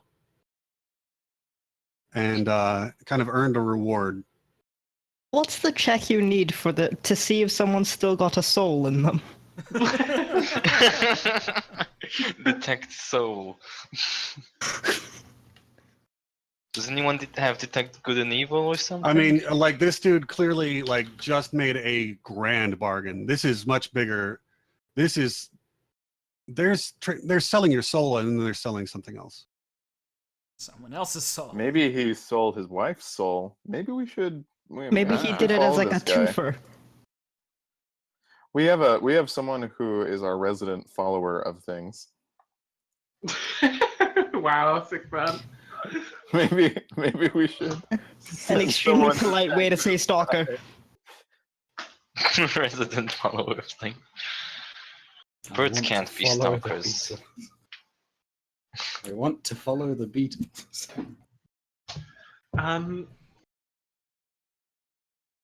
I guess I'll start following this guy, but not too intently. I'm still thinking about the birthday party. It is presently noon.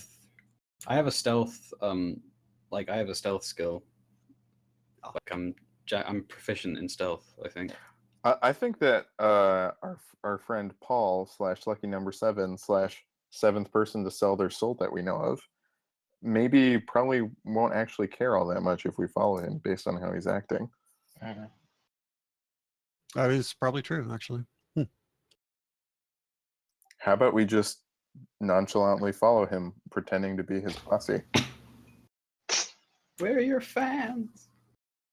You're so cool, Paul.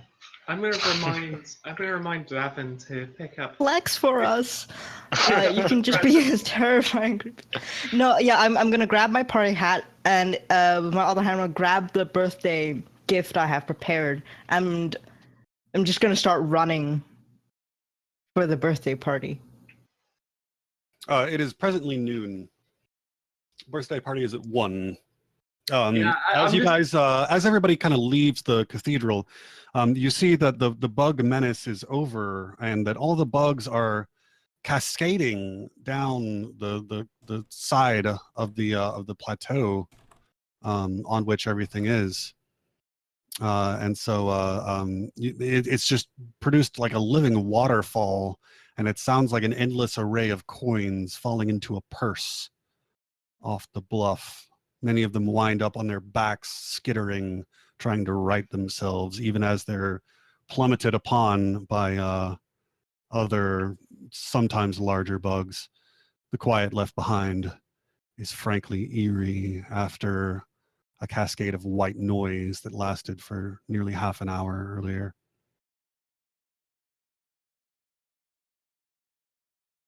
Okay, spooky. All right, everyone, we've got a child's birthday party to go to, so out of our way. I just want to make sure that Dav picks up the present, because I got it. I have it. Yeah, Yep. we're just gonna be we're not gonna be coming back here probably between now and 1 p.m. And It's in my inventory, and the party hat is entered in my armor section in my character sheet. Let's go. Yeah. Very Party importantly, hat I'm gives gonna cast. +1 charisma. I want to cast Druid Oh, Craft does? to try and predict what the weather is for the next 24 hours. This is important for me. Cloudy with a chance of meatballs. Delicious. My favorite kind of weather. No, it is going to be cloudy. You predict that perhaps it will get worse, but still not seeing rain even on the time horizon just yet. Sake. What's the Druid got to do to get some rain around here? Not be in the. I don't know, mate. Make You it right yourself. now it's only the mildest gray, but Do even the you- mildest gray stands out from the usual vivid blue. Wait, Yami, how much rain do you need? Oh, I don't need rain. I need a thunderstorm. It's very particular. Oh, so you can call down lightning bolts better. Yes. It's very important to me. It's very important to my character development that I fucking just murder some perps later. Shit, yeah. All Sweet. right. Excellent. So let's review the game plan here. Paul the Butler is heading out toward one of the town squares, it seems, kind of in that direction. But really, we don't call him Paul anymore. He's Lucky. Squawkins is gonna follow him. Okay. I'm going to go ahead and resolve this now, just to go ahead and keep us from doing too much red herring over here.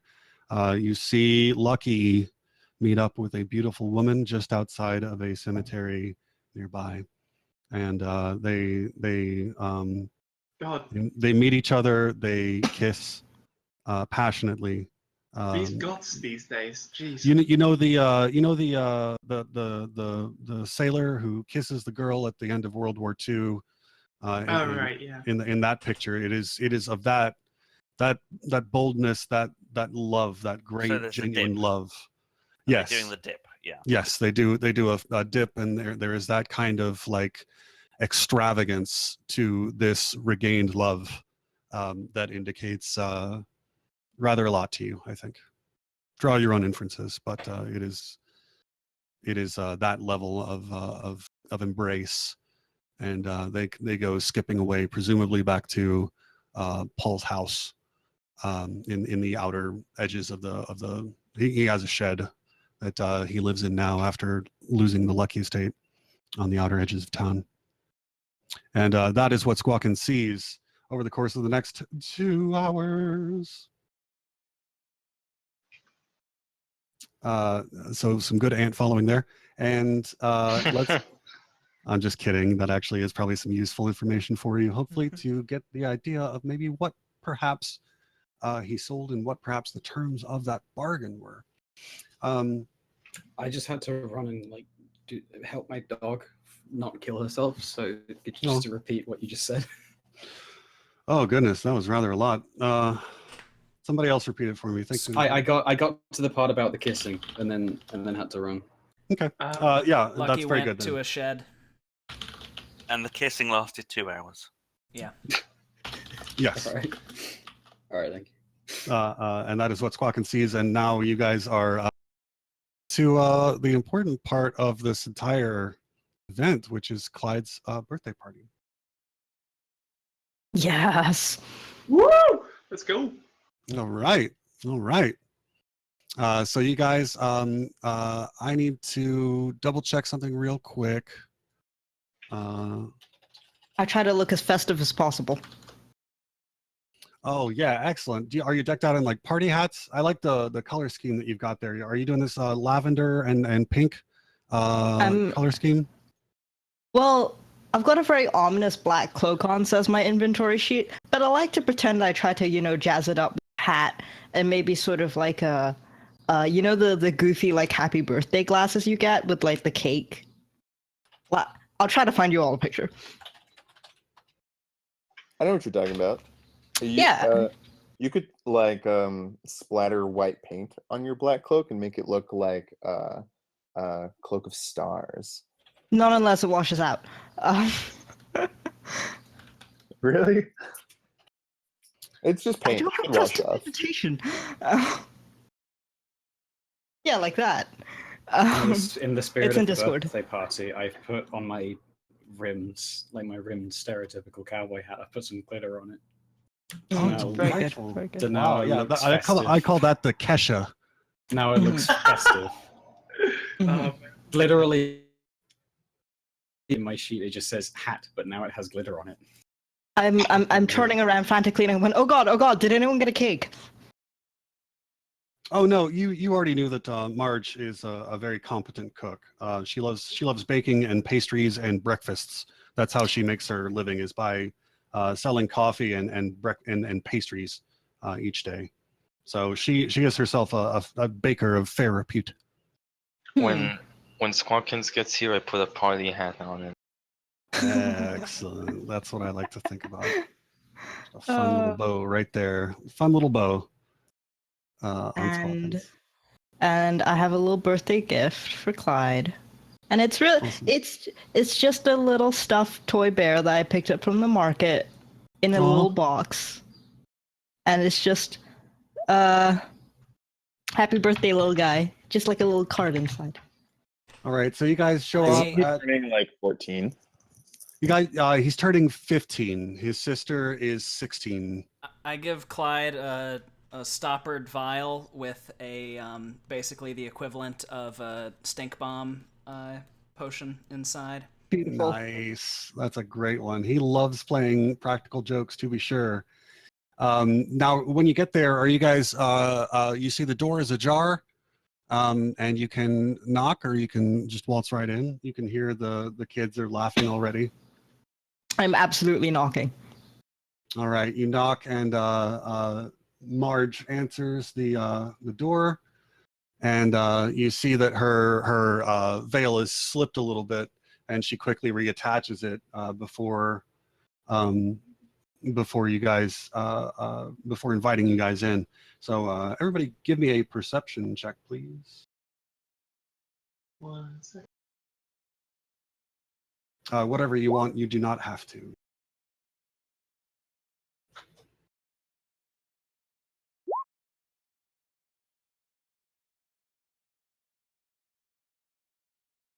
Shit. All right. Let's see. There we go. All right, Yami, you see something that does not surprise you at all. Squawkins and Chips and Corbier, you guys spot something that may surprise you quite a bit. Yami, you were actually already very close with her, and you'd had your suspicions. But you guys all realized that that is undead flesh that she just exposed. That was not living. And typically the veil kind of hides that enough that nobody really notices. But so that vial I was gonna give Clyde. Mhm. When I see her undead flesh, I stop in my tracks and I accidentally drop it on the ground. Oh no! Now y'all got a stank mess right outside of Molly's house. Oh no! She grimaces and covers her face. She kind of does like a double face palm kind of thing. It says, "Get in, please." Does she still have a sense of smell? Well, she registers the surprise, and she's telling you to get in because of that, and come on in and close the door. So that might actually be the best way to deal with the smell as well. I'm apologizing the whole way in. Are you guys like filing in? Yeah. All right. Yes. It's quite crowded here in Marge's small house, and she shuts the door, and the stink is kind of somewhat mitigated, although Clyde is laughing his ass off. Like he thinks that is the funniest thing, and that you like really just pulled a good prank on everybody. And he's like, "Yo, how'd you make the funny fart smell?" I'll show you how to mix it up yourself someday. Oh, that'd be awesome. And Marge says, "Clyde, play with Ellie for just a minute. I got to talk to our guests." And she had kind of registered the sense of surprise on your face and what made you drop that stink bomb. And she kind of says to the group, "Well, I already talked to whatever you want about this. Go ahead, tell me what y'all saw, please." Squawk, you're a zombie.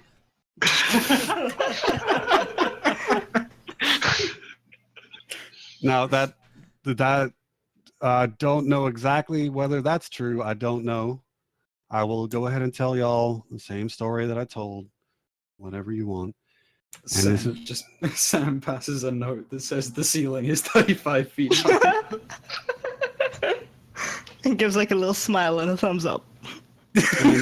And she looks up and she's like, "God, that's no way. This is like 7, maybe. What are you talking about?" And so she explains to you that, hell, about I would say 7 years ago, I was in a terrible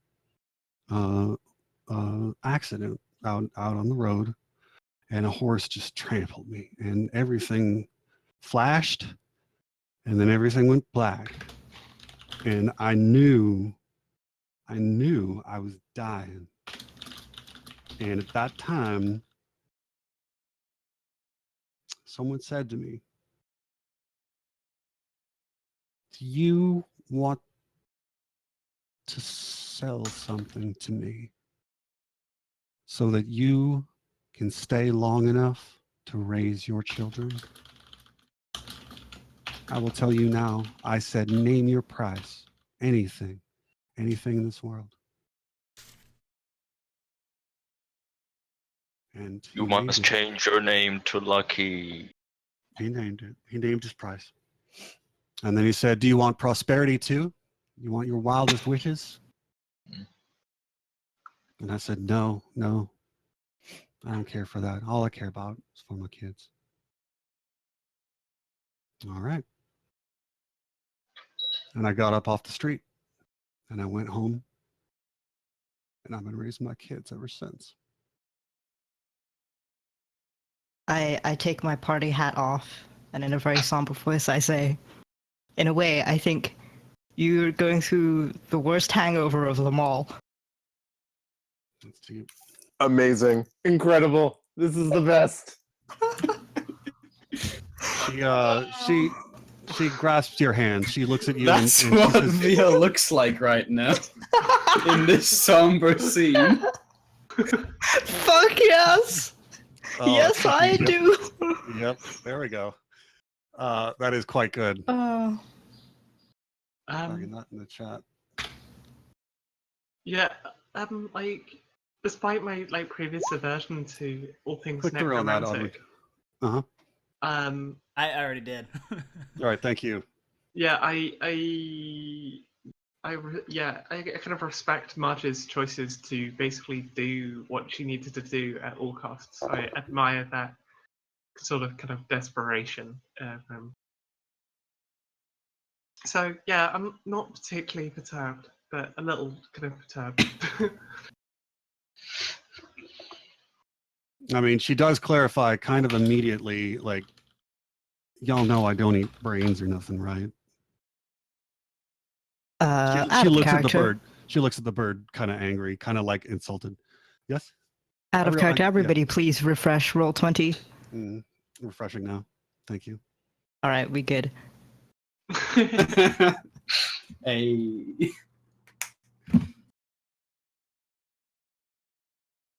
Sorry, you're having a heartfelt character moment. I'm so no, sorry. This is important too. This is also it all goes together. You're welcome. And so she kind of says, y'all know I don't eat brains or whatever. And she looks angrily at Squawkins for calling her a zombie. And she says, well, No, so- zombies eat brains. Jeez. whatever.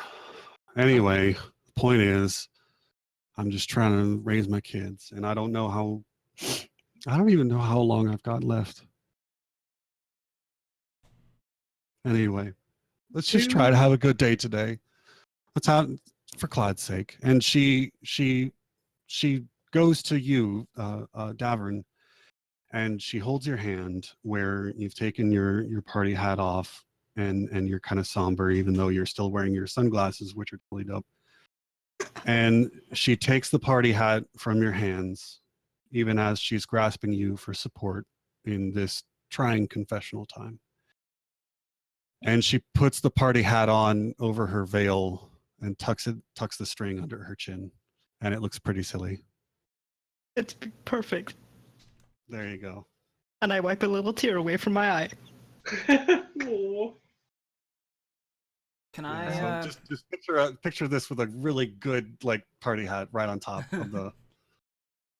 Yeah. Can I talk to Marge off on the side for a second?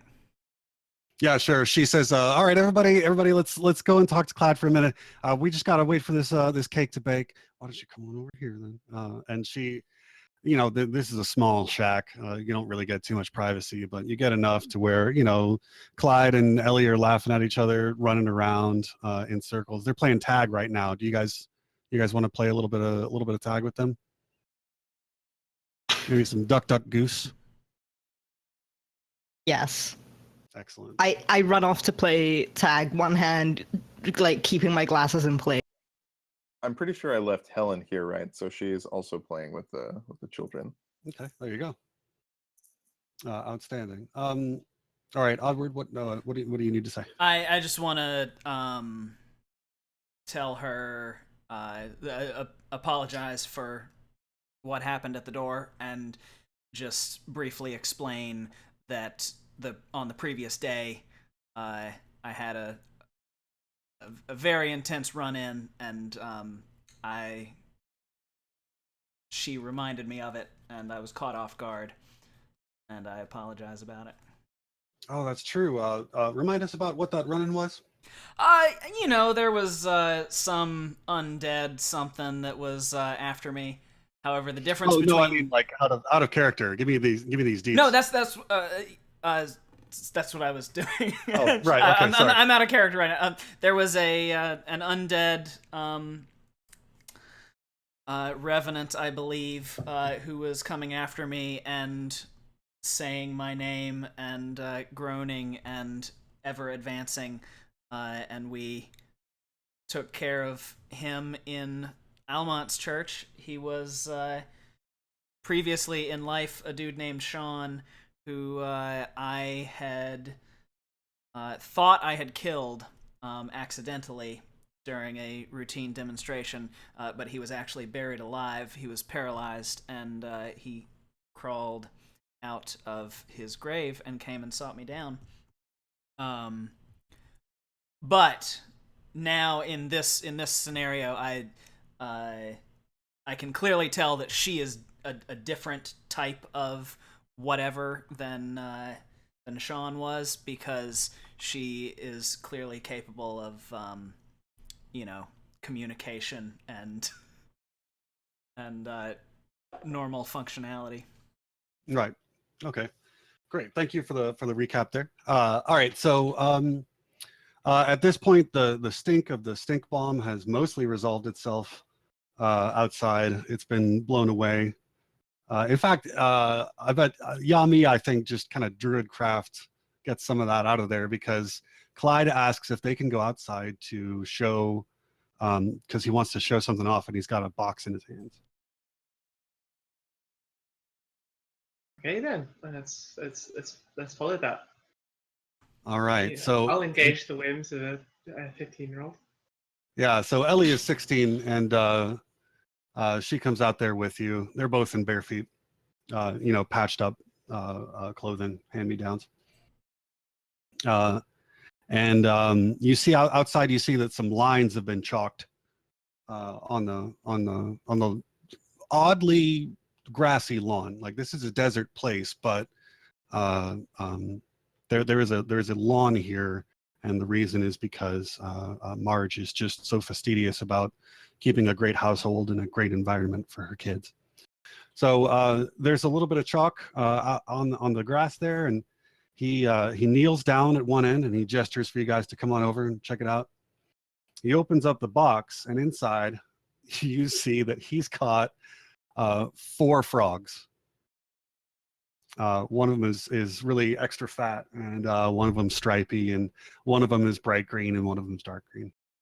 And he says, all right, listen, guys, does anybody want to bet on which one of these frogs will cross that finish line first? This is Hoppy, this is Skippy, this one's Jumpy, and this is Clyde Jr. All right then. I'm gonna choose. I'll take you up on this, Clyde, and I'm gonna choose Clyde Jr. because he's gonna be the best. And then, sorry, I had to refresh Roll20, which got rid of my popped out character sheet. So the devious things that I'm about to do. It was well worth it, to be honest. I'm gonna make a sleight of hand check to cast a spell that's got a somatic component. Okay. Is 14 good enough? Let me double check, because I think he's got a perception check to make.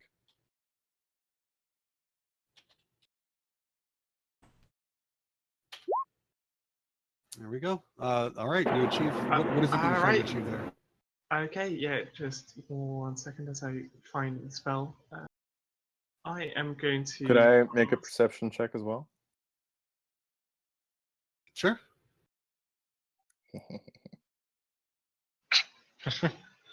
I have a check I'm interested in making once we've resolved these. Hustled up. Yeah, sorry, I should have.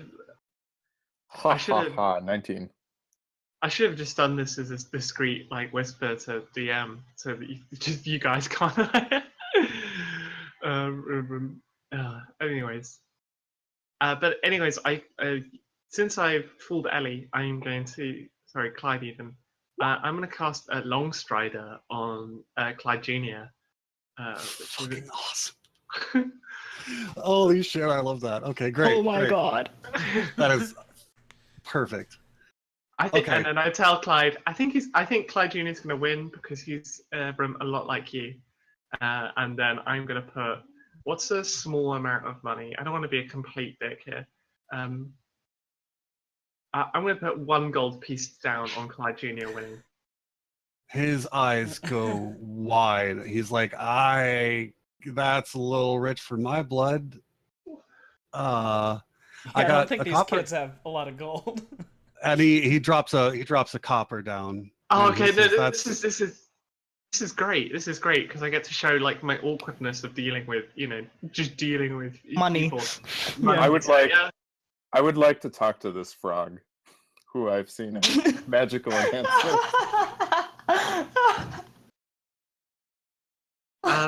Yeah, no, I hope we had a let's roll frog with voice this. prepped.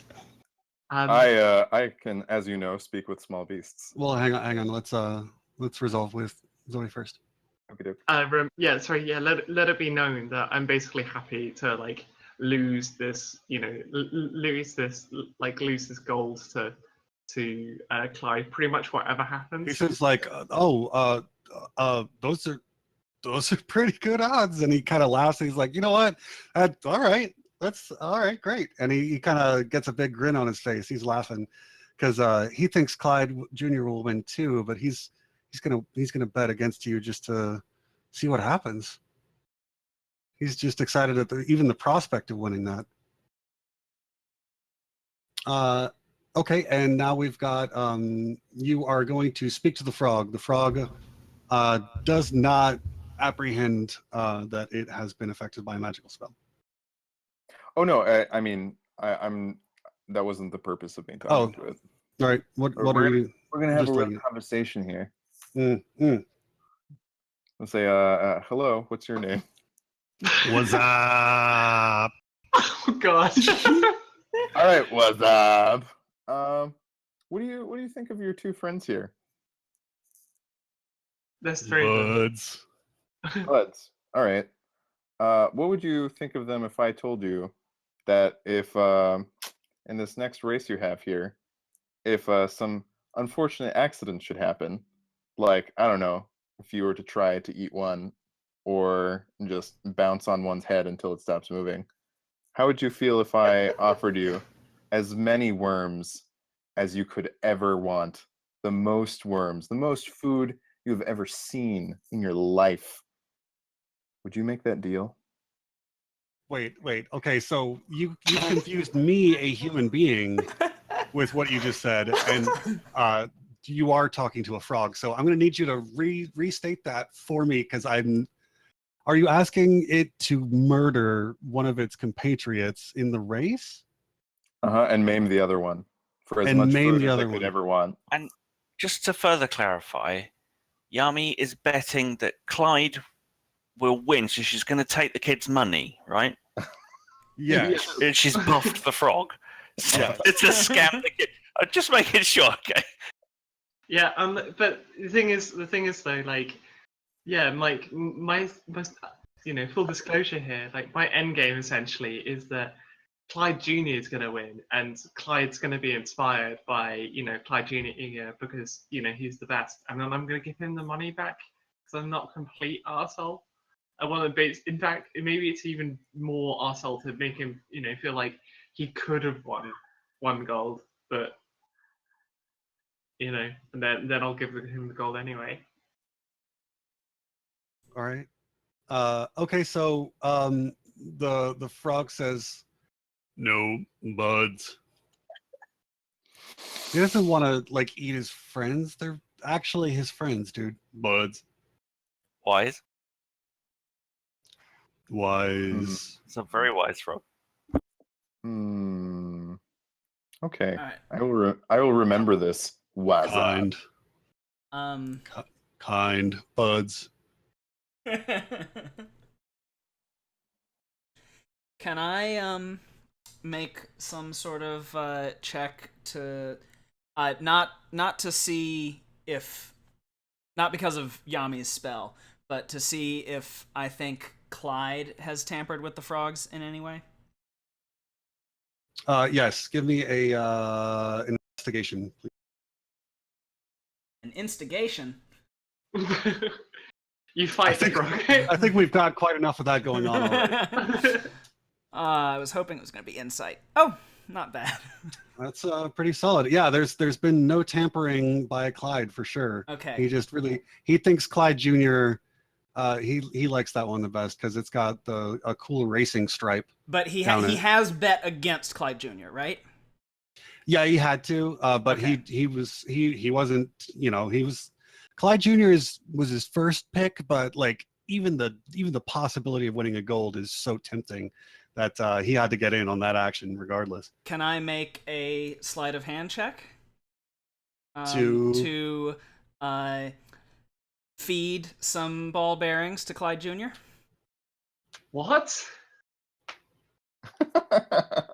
You guys and children are fucking sociopaths. Like, it is horrendous. It's not a child, it's a frog. I question It's a everyone's celebrated moral jumping fiber. frog of Red Mesa County. And Why are you trying to murder the small child's pets? I'm not trying to murder it. I'm trying to make it heavy so it loses the race so Clyde wins the bet. It will die if you feed it ball No, bearings. it won't. Yeah, it can't just pass really them. You're will. gonna kill it. It totally No, will. It's gonna... no. When frogs eat something that they shouldn't, they just regurgitate up their stomach and like wipe it off and then swallow their stomach back. Somehow I feel like that's still not really good for their lifespan. What is this Okay, conversation? now, Odd, here's kind of the thing about ball bearings as compared to the regular contents of a frog's stomach. It is extremely heavy, and so in their effort to regurgitate, they will rip their epiglottis. I'm not afraid to like just do that. And also, its speed is increased by 10 feet at the moment. So when it regurgitates, that stomach's going to fly out real A far. slingshot, and like the No, stomach is it's going to not evacuate as well. It's not going to do it immediately. It's not an instant reaction. It's in Okay, a so here- few minutes. Listen, I don't. That's gruesome, dude. Like, you are going to kill this frog. I I'm gonna have a tell you better right now, it idea. would kill I this have a frog. better idea. Just to metagame this a little bit. Chips. Are you going to sneak attack the frog? Chips is going to eat the frog. No. Oh, for fuck. It never does the description. Let's reset it. Let's try that again. He's got Mage Hand, Ledger. How do you pronounce that? I don't know. Legerdemain. That's the one. He can stealthily. Technically, that's what I was doing. I was using my. I thought you were going to just walk up and cram. No, ball I mean I was bearings. using my equivalent of Mage Hand, which Okay. yeah. Okay, fair enough.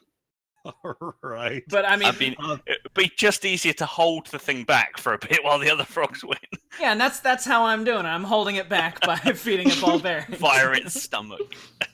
Okay. All right. So we're about to have the race. Rig a frog race. Yeah. Okay. So we've got a double rigged frog race. Does anybody else want to try to influence this outcome in another way? How depressing just sits there and laughs. Excellent. Clyde is laughing his ass off because he's having to handle all these frogs, and they kind of aren't quite sure about, the starting point, etc., that sort of thing. And he gets them all lined up, and then he claps his hand and he goes, "Bang! That's the starting gun. Go get him!" And all right, we're gonna do roll off. This one is Hoppy. Go, Hoppy. Here's Skippy. Here's Jumpy.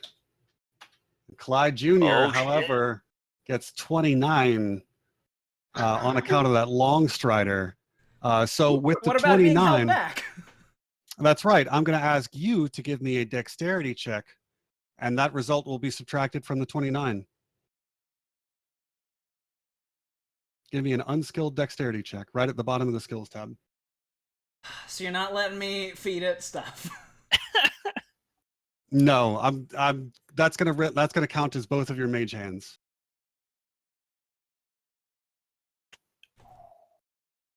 All right, you managed to make it so that Hoppy wins all by yourself, and the other mage hand kind of like, I don't know how well you guys end up coordinating this, but you pretty much just like if somebody takes a kind of an easy layup in basketball, how somebody else can get really up in front of it and then just stuff it back in their face and then just throw the basketball like right back into the face of the person who shot it, and they call that stuffing. You guys do that to this freaking frog that's like supercharged. So like every time it jumps, you just like smack it back down into the earth a little bit. And it's like it's being humbled by a clown, for sure. It's like it's rubber banding in a video game. Yeah, exactly. You guys are blue shelling this thing constantly. It is so wrong, even though it's also got a star. Exactly. Scoo knows what time it is. Just stuffing it. Rejected. Have a nap, frog. All right, so Clyde had indeed bet on which one was this? You bet against Clyde Jr. It was Hoppy. He had in fact bet on Hoppy and he won. Regardless, Clyde Jr. lost the worst. So either way, he like literally claps. Like he's like, "Oh my god! Like this is so awesome!" All right. An entire gold piece. Oh my gosh, that's amazing! You guys, Mom, check this out! And he goes and he runs and he is thrilled out of his mind. This is like the most money that he has seen in so long. Yeah, I like. This is Charlie in the golden ticket situation here. You know. All right. High fives for the frog riggers. Woo! Woo! We made our own entertainment this party. Right? We really did. No, I love it. That was precisely what I was hoping would happen. So Marge calls everybody in, and they said, and she says, "Hey, everybody, the cake is ready. Come on in. We're about to have a countdown." And so she lights the candles on the cake, and she says to everybody, "Okay, as far as I can tell, here's the thing we like to do. We like to try to count down exactly to the moment of Clyde's birth. I like to do a little countdown. I think it's so fun for him to blow out the candles right as he turns his new age. I think that is just a fun thing to do, and it's just the right time of day for a party anyway." And she says, "Okay, everybody, we got a countdown of 10 from just a second here until Clyde can blow out those candles." And she dims all the rest of the lights and closes the curtains, and so now the candles are the primary source of light in the room, and along with like a lamp in the center. I'm getting a sense of dread right now, actually. I kind of don't want him to blow out the candles. No, I cast thaumaturgy to make all the candles different color, the candle flames different colors because it's cute. Oh, that's awesome! Clyde like literally claps again. Like this is so wild. Like this is amazing. Like this is his day. This is awesome. Like he's like, "Oh my god, these candles are crazy." 10. I'd like to cast a minor illusion to put a crown on his head. He's like thrilled. He's like just adorable session of D&D. Oh my gosh. 9, 8, 7, 6, 5, 4, 3, 2, 1. And the crowd goes wild. Minor illusion that the cake's gone. Let's don't do that. No, and he blows out the candle, and it is the happiest moment of his entire life thus far. We did a good thing. You did. Thank you. And then Marge collapses.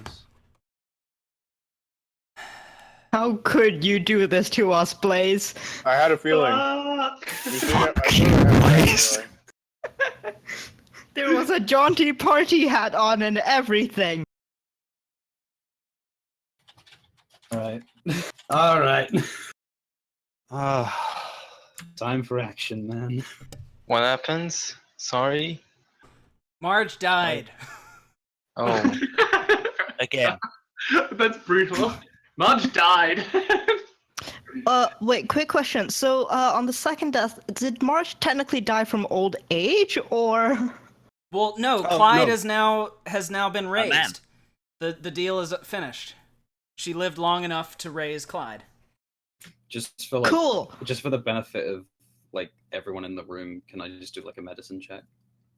Wow, no! Check out this level 3 cleric spell. Fuck's sake! Yeah. Well, did she die in the last minute, or did she die 7 years ago? She died 7 years ago. I'm gonna Fuck! do it. Can I I'm get my gonna- spell slot back? I'm Yeah, you gonna guys- do the medicine You would know that it check. wouldn't work. It doesn't work on undead. God damn. Yeah. And let's see that medicine check, please. Okay, so you guys take a minute to kind of look over the body. You, especially Davern, kind of have to give it a second to really sort of figure out, kind of, is this a situation where I could do this? Could I adapt this spell in this process? You've developed a kind of an interest in Arcana, especially around whatever you want, sort of his academic approach to things. And so you kind of consider adapting Revivify. Maybe it could work in this way, but shit, no, that won't do. The medicine check, you get a 10, and that would usually be enough to stabilize a dying creature, but she's dead. She's actually, you take her pulse, you check for her breathing, you put a mirror up to her mouth to see if there's any breathing going on.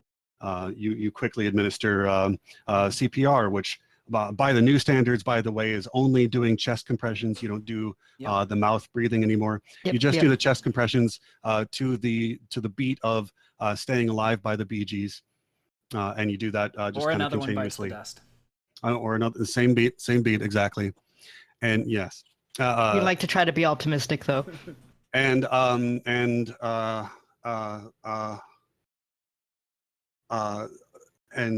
Clyde and Ellie are down on their knees right next to her, just bawling their eyes out. Like, Mom,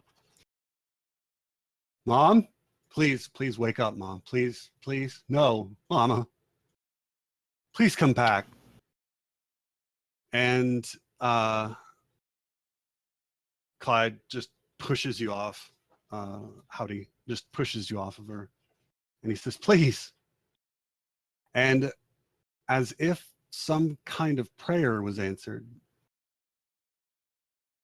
she wakes up. She sits bolt upright. And all of you see beneath her veil are a pair of red, glowing eyes. Oh dear. Venomous, hateful, and pointed directly at Montgomery Corbier. Jesus. I try to pull Clyde off while yelling, get back, something weird's going on. Phrasing. Squawkin looks up from eating the cake. Chips says to Montgomery, "Run!" Yeah, you don't need to say that. He's already out the door. Sam passes Montgomery a note saying run. Did anyone ever make The note says you are running. Did anyone make some kind of knowledge check to determine like what revenants are all about? I imagine that this is another revenant, but do we know like how they're made, what they're supposed to do, like what's their motivation? I don't think so. I mean, like, if you... Yeah, somebody hit me with one of those checks. Hit me with a good check. Hit me with your best shot. Which religion, arcana? I think this one is religion. You got it. Boy.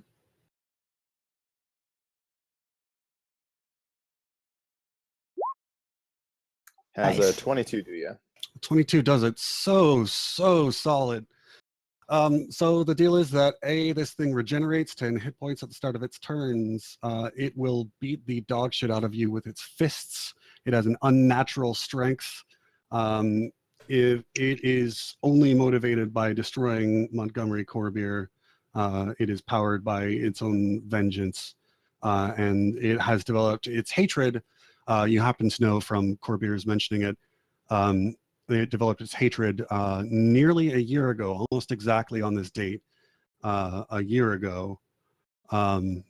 This thing was this former human was buried alive, and it was trapped in its coffin for 3 weeks until it died, and even after it awoke.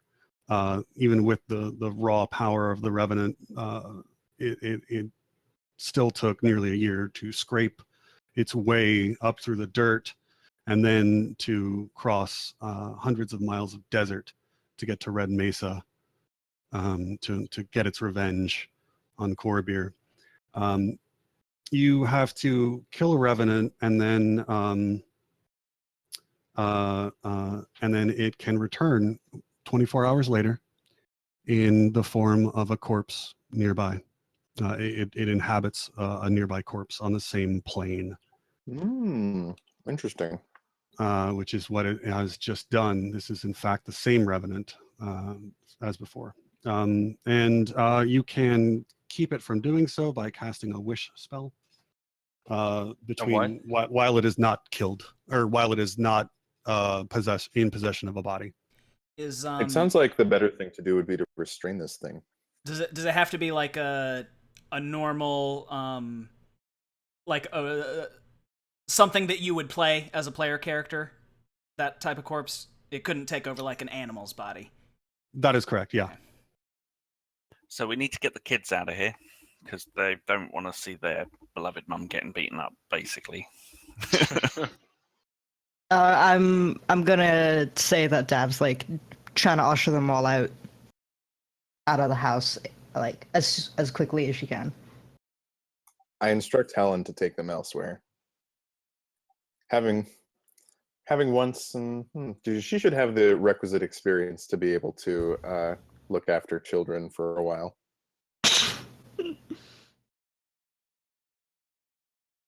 How old is Helen again?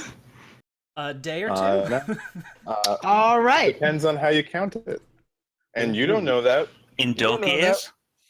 In dog years. Chicken vampire years. Okay, with that, I think we're gonna call the session and get ready for the next one. I mean, hey, it's been 3.5 hours. Yeah, I've had a good time. Yeah, I'm so invested. I legitimately he wants you to come back. I actually was like beaming. I was actually beaming when we were all counting down. Just like I was so into it, and then literally as Blaze's tone shifted, my smile just slowly drifted away. Like I felt it happen.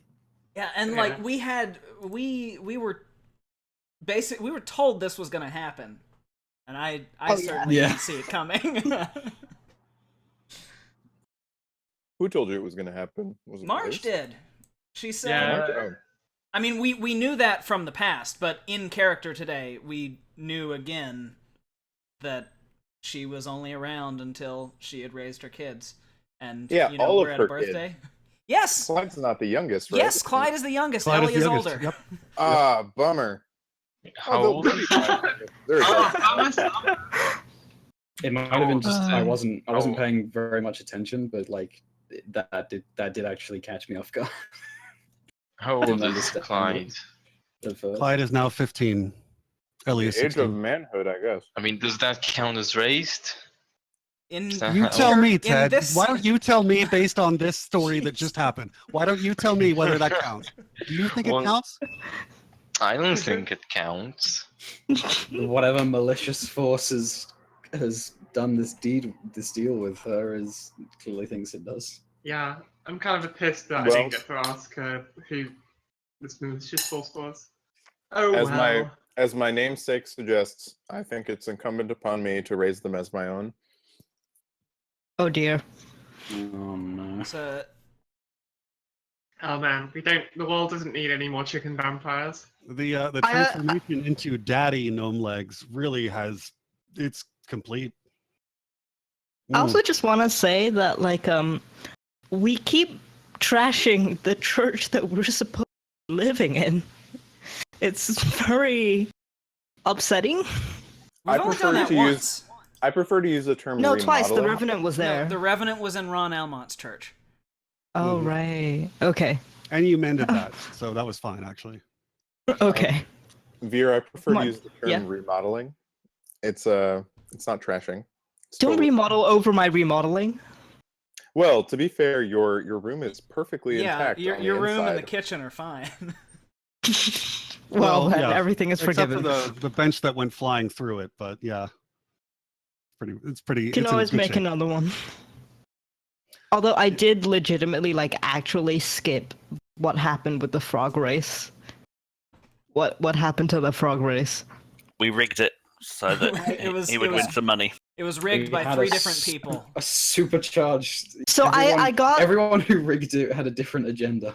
Oh god. So I know that Yami did the long strider thing on Clyde Jr. I know that Whatever You Want tried to whip Clyde Jr. up into a frenzy of bloodlust, but was turned down by the better nature of a frog. Chips and Quincy both tried to rigged, feed it ball bearings to death. Both rigged No, Clyde that Jr. was in the just other Quincy. direction. And it somehow worked. Hello. Hello. Hi, Hello. welcome back. The true Wait. horror of sandbox games. So what? In the end? Hoppy won, and so Yeah. Clyde won the money. Won the Clyde gold. won I the like bet. to- Clyde Softenly. Jr. Lost the race after being repeatedly slammed back into the ground by the mage hands. Just both of you were like just tag teaming it. It was ridiculous. Honestly, I would have coverage just was relied on a frog's natural inability to walk in a straight line and just waited for it to go in circles. Jesus, guys. Well, it turns out all these frogs were pretty decent at heading down a straight line. Happily enough. I think that frog rigging was like more tactical thinking and setup than we've done for basically any fight ever. Forget the fights. It's more tactical thinking than we've done for the heists. Jesus, yeah. So the next heist is this high stakes frog betting ring. That sounds like a great criminal thing to get into. Would it not A be racket. underground That's frog what- fighting? It's what Clyde's future is. Like he grows up to like if it goes horribly wrong, he becomes this like underground frog racing kingpin. I feel like our next heist should be to acquire funds for the children's academic future. I mean, we have We have to send these kids plenty to of college. funds. We can acquire more funds. That is But true. You guys got college is you guys expensive. kind of got a mint. That is true. Also, also worth noting that somebody is in charge. Is the master money person. Somebody Also, help me is there remember even a those. college? Do we I think need to it's found odd. it first? No, there is a college. It's in Thanatos. to the Okay. south. I mean, I will gladly be in charge of general money, but so far canonically in the story, the only people who have entrusted me with money have been Delta and whatever. Okay. So the deal is that you guys got like 12 G's on that last heist with by dint of selling off all these really expensive bird statuettes, mostly back to their own owners through an unscrupulous dealer. And then I believe that you guys spent 8,000 on the church, and I want to say that you spent like another 2 G's on renovations. So that still leaves you guys with 2,000 gold, which is still like an unbelievable sum of money to like a commoner. But as far as like typically purchasing like magical items and stuff, or like large swaths of real estate, maybe is not like. We could start a new college called Warthogs. With 4 different No, houses. we could just we'll just put up a scholarship fund. Don't you want the house Puff Huffle and Itherinslith and Findergriff and Clawraven?